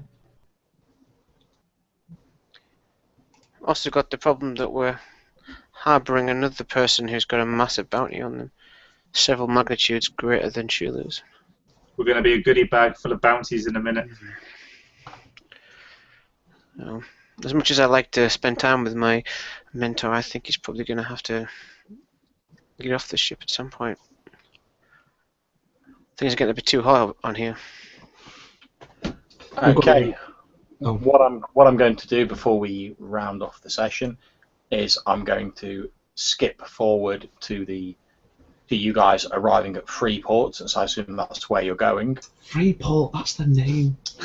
Freeport? I remember. Station. And I'm assuming that as you arrive there, Jeraath, you attempt to contact Uris Rev. First of all, after I get to Freeport, I'm going to, if you just give me one moment, I'm just going to take a moment to find Rugo Lager. There he is. My friendly maintenance guy. Yeah, not a problem. As you land in there, you can see he's ordering the dock crews about, telling them what to do. Rugo? Oh, all right. Not seen you for a bit. How's it going? Yeah, well, you know how things go once you're piloting around. He looks at your ship. He's like, "Poor. See, you've been in the wars a bit." Yeah. Will this cover it? And I'll slip him 50 credits. He's like, how many wounds has your ship taken? Truly, I don't know. Oh yeah. Oh no, 21. Since the last battle, it's only had a few. I've got 21 written down here, out of 22.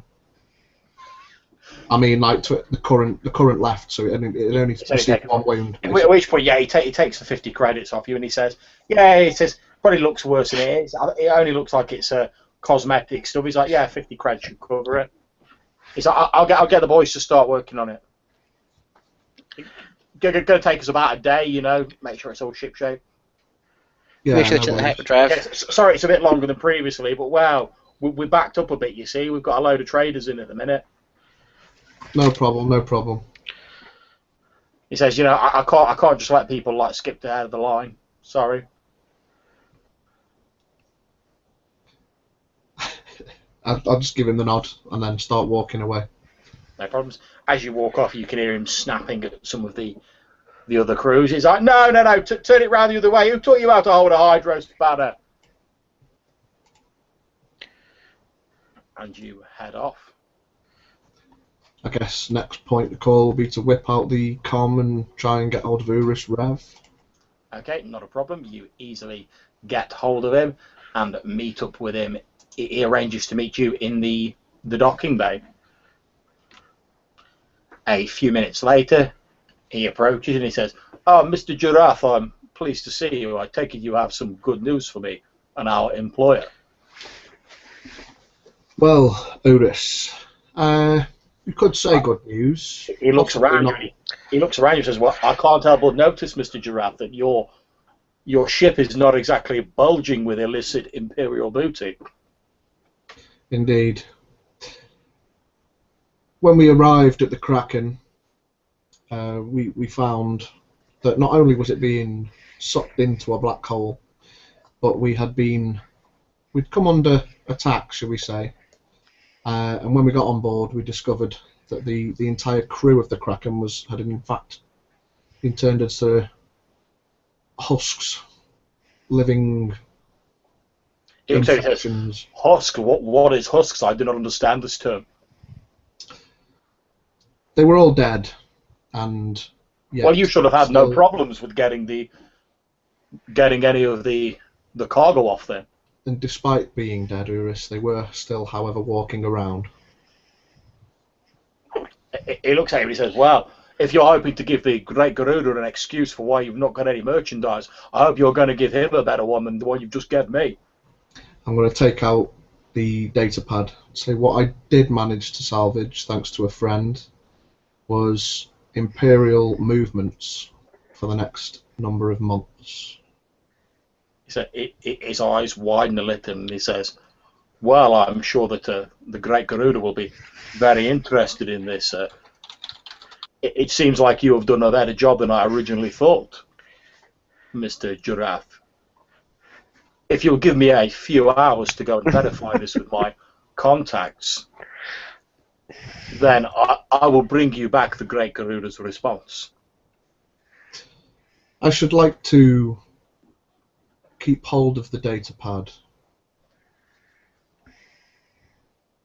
That will make it very difficult for me to verify, Mr. Jeraath. Or should I come with you? I would, given the tentative nature of our current business arrangement, I would prefer not to divulge all of my contacts to you, Mr. Jeraath. I'm sure you understand the necessary, how would you put it, discretion that a civilized person needs to adopt to remain in this business. However, if you wish to copy me the data onto another data pad, I will take the copy and verify that. Yeah, that would be most acceptable. Thank you, Urus. Okay, not a problem. He takes the copy and heads away.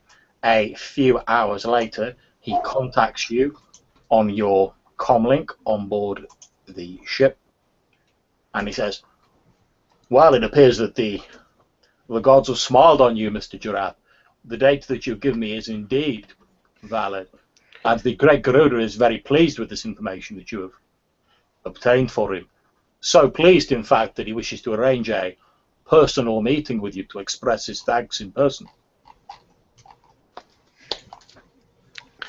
Okay, Urus. Before we discuss meeting, I want to confirm that my daughter is still safe and my debt has in fact been at least halved, as was the deal. Please, I'm a weak way of my word, Mr. Jeraath. Your daughter is as safe can be. Better, in fact, since you now hold something of a prestigious place within the Great Garuda's view. Your daughter is safer than she would have been were you not involved with the Great Garuda, whilst you continue to remain an asset to our mutual employer. You may be ensured that she will be as safe can be. That's good to hear. Thank you, I Urus. can also confirm that the Great Garuda has agreed to cancel half of your debt to him. And indeed, he wishes to host a small celebration to, shall we say, celebrate the fact that you have now become a much more valued asset to him. And as I say, he wishes to express his thanks in person in the VARDA system. In the what system, sorry, Urus? Could you spell that for me? Yes, I can. It's VARDA. Thank you. I'm surprised that you have not heard of it. It is, after all, the seat of Hutt power in this sector. Oh, I have heard of it, but you know how it goes when you're plotting astrogation. You need to make sure you get all the numbers right. Wow, that is good. As I've said, the Great Garuda will be wishes to host your presence in the VARDA system in 3 days' time. 3 days. 3 days. Okay, thank you. Might I just say before we go, very well done, Mr. Jeraath. I must admit I was a little skeptical that you would be able to accomplish this mission, and it is not often in this business that I am pleasantly surprised.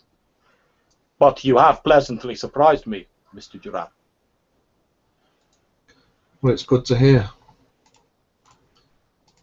If all goes well, and as I expect the great Garuda wishes to retain your services, I'm sure we will do business again. I'm sure we will. You'll take care then, Norris. Indeed. Be well yourself as well. I'm gonna walk away. Where's Trent currently? Trent's gone to the bounty hunting board to create mischief. I'm just gonna. I guess we're in comm range. Yep. Trent, are you there? Yeah, I'm just on the station, mate. What's up? So I've just spoken to that weak way, and it seems Garuda is very impressed with that data. So I can't Sure thank he you will be. enough. I owe you a great favour, Trent. Don't worry about it. I appreciate the fact you didn't leave me to die on the ice planet. You didn't have to wait, but you did. Well, thank you very much. Garuda the Hutt wants to host a party in celebration, which will take place in 3 days. So, Does he? Yeah. Do you plan to bring Chulu with you on this little feast? Well, I think we're best off discussing it when we're all together rather than over the comms. But I just wanted to make sure you were aware rather than taking any imminent jobs or anything while you're on the station. My schedule's pretty free right now. Okay. I'll see you back at the ship. Will do. Let's try and sort of like try not to say anything incriminating on like in the. Okay. So what Trent's trying to do, he's going to try and collect on Chulu's bounty using a sample he took. I'm guessing the fact I haven't killed Chulu means he's okay with that. Just as like, I don't know how effective. Okay, like, so you're basically sort of giving like a bio sample and saying, "Oh, bad times, I had to kill him." Yeah. There we go. Yeah, it was disintegration style environmental issues. Okay, not a problem. That's definitely going to be some form of deception roll. Yeah. Difficulty 3. It's deception. Deception. Yeah. Deception. Okay. Difficulty 3. Does the fact I have the DNA sample give me a bonus dice that I actually have Yep. some evidence? You can have a blue bonus dice. Yeah! Can I crawl behind in there? Can I spend a destiny as well, because this is going to be really difficult for Yep. me? Trent is not the most deceptive of individuals. Apparently, he's the most deceptive. No, he didn't. Okay. I don't think that worked. As you're attempting to sort of submit this bio sample and sort of claim the bounty, the person on the bounty board says, "You're not the official hunter who accepted this bounty. Identify yourself." I'm Trent Cannon. Officiated bounty hunting license. I got there first. You are aware that attempting to claim a bounty when you've not accepted a commission legitimately from the Bounty Hunters Guild could be seen as an offence, Mr. Cannon. As far as I was concerned, I'd claimed it. As soon as it popped up on my thing, I took it. And did you submit your request to the official Bounty Hunters Guild board? I did, but I was mid-hyperspace. Well, I'm afraid we're not registering it here, Mr. Cannon. I'm afraid that would mean that since you have not, since this is your first offence, so we're inclined to be lenient, especially given that you have apparently accomplished the bounty in question. However, Yeah. you would only be eligible for 50% of the bounty offered. That sounds fair. Next time I will double check my paperwork. In which case, please place your credit chip in the slot provided, and the 3,000 credits will be debited to your account. Plonk. Okay, a few moments later, there's like a ding ding, and you see like your account balance has gone up by 3,000. Ooh. Pulls it out. Well, I get some cash. Chula's still alive. I take that as a win. Might get some heat off him for now. Okay, and as you start winding your way back to the ship, we end with a small cutscene of a far away from where you are on a small forest world. As the sun rises over the horizon, we see a lone Gand, a small figure, sat on a hill watching the sunrise. A wizened old figure stood next to it in soft voices saying, reach your hands out, feel the grass below you, feel the spirit of the forest that moves through all things. Let the spirit of the forest move through you like a cool, refreshing wind. Feel the voice of the forest as it speaks to you. It is an ancient voice that has guided our people since time long ago. And when you hear the voice fully, and when you can speak with the voice of the forest, then your training will be complete. And as the last line of the session, will go to Gand. No pressure.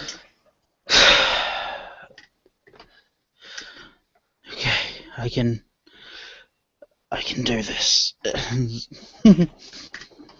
Dan tries his hardest to wrap his mind along this more mystical way of thinking, that's not as logical as he's used to. And he does the same gesture as the man, reaching out and trying to feel this spirit of the forest. Okay.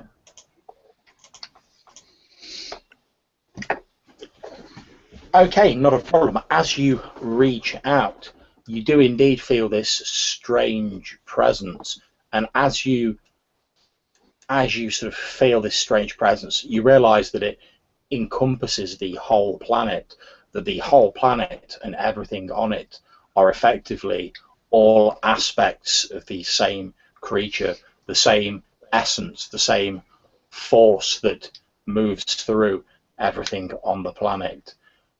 And as you do so, you sense that this is very much a force in balance. The life-giving, nurturing nature of the forest, all living things, all growing things, contrasted with the knowledge that everything has its time and everything eventually ends.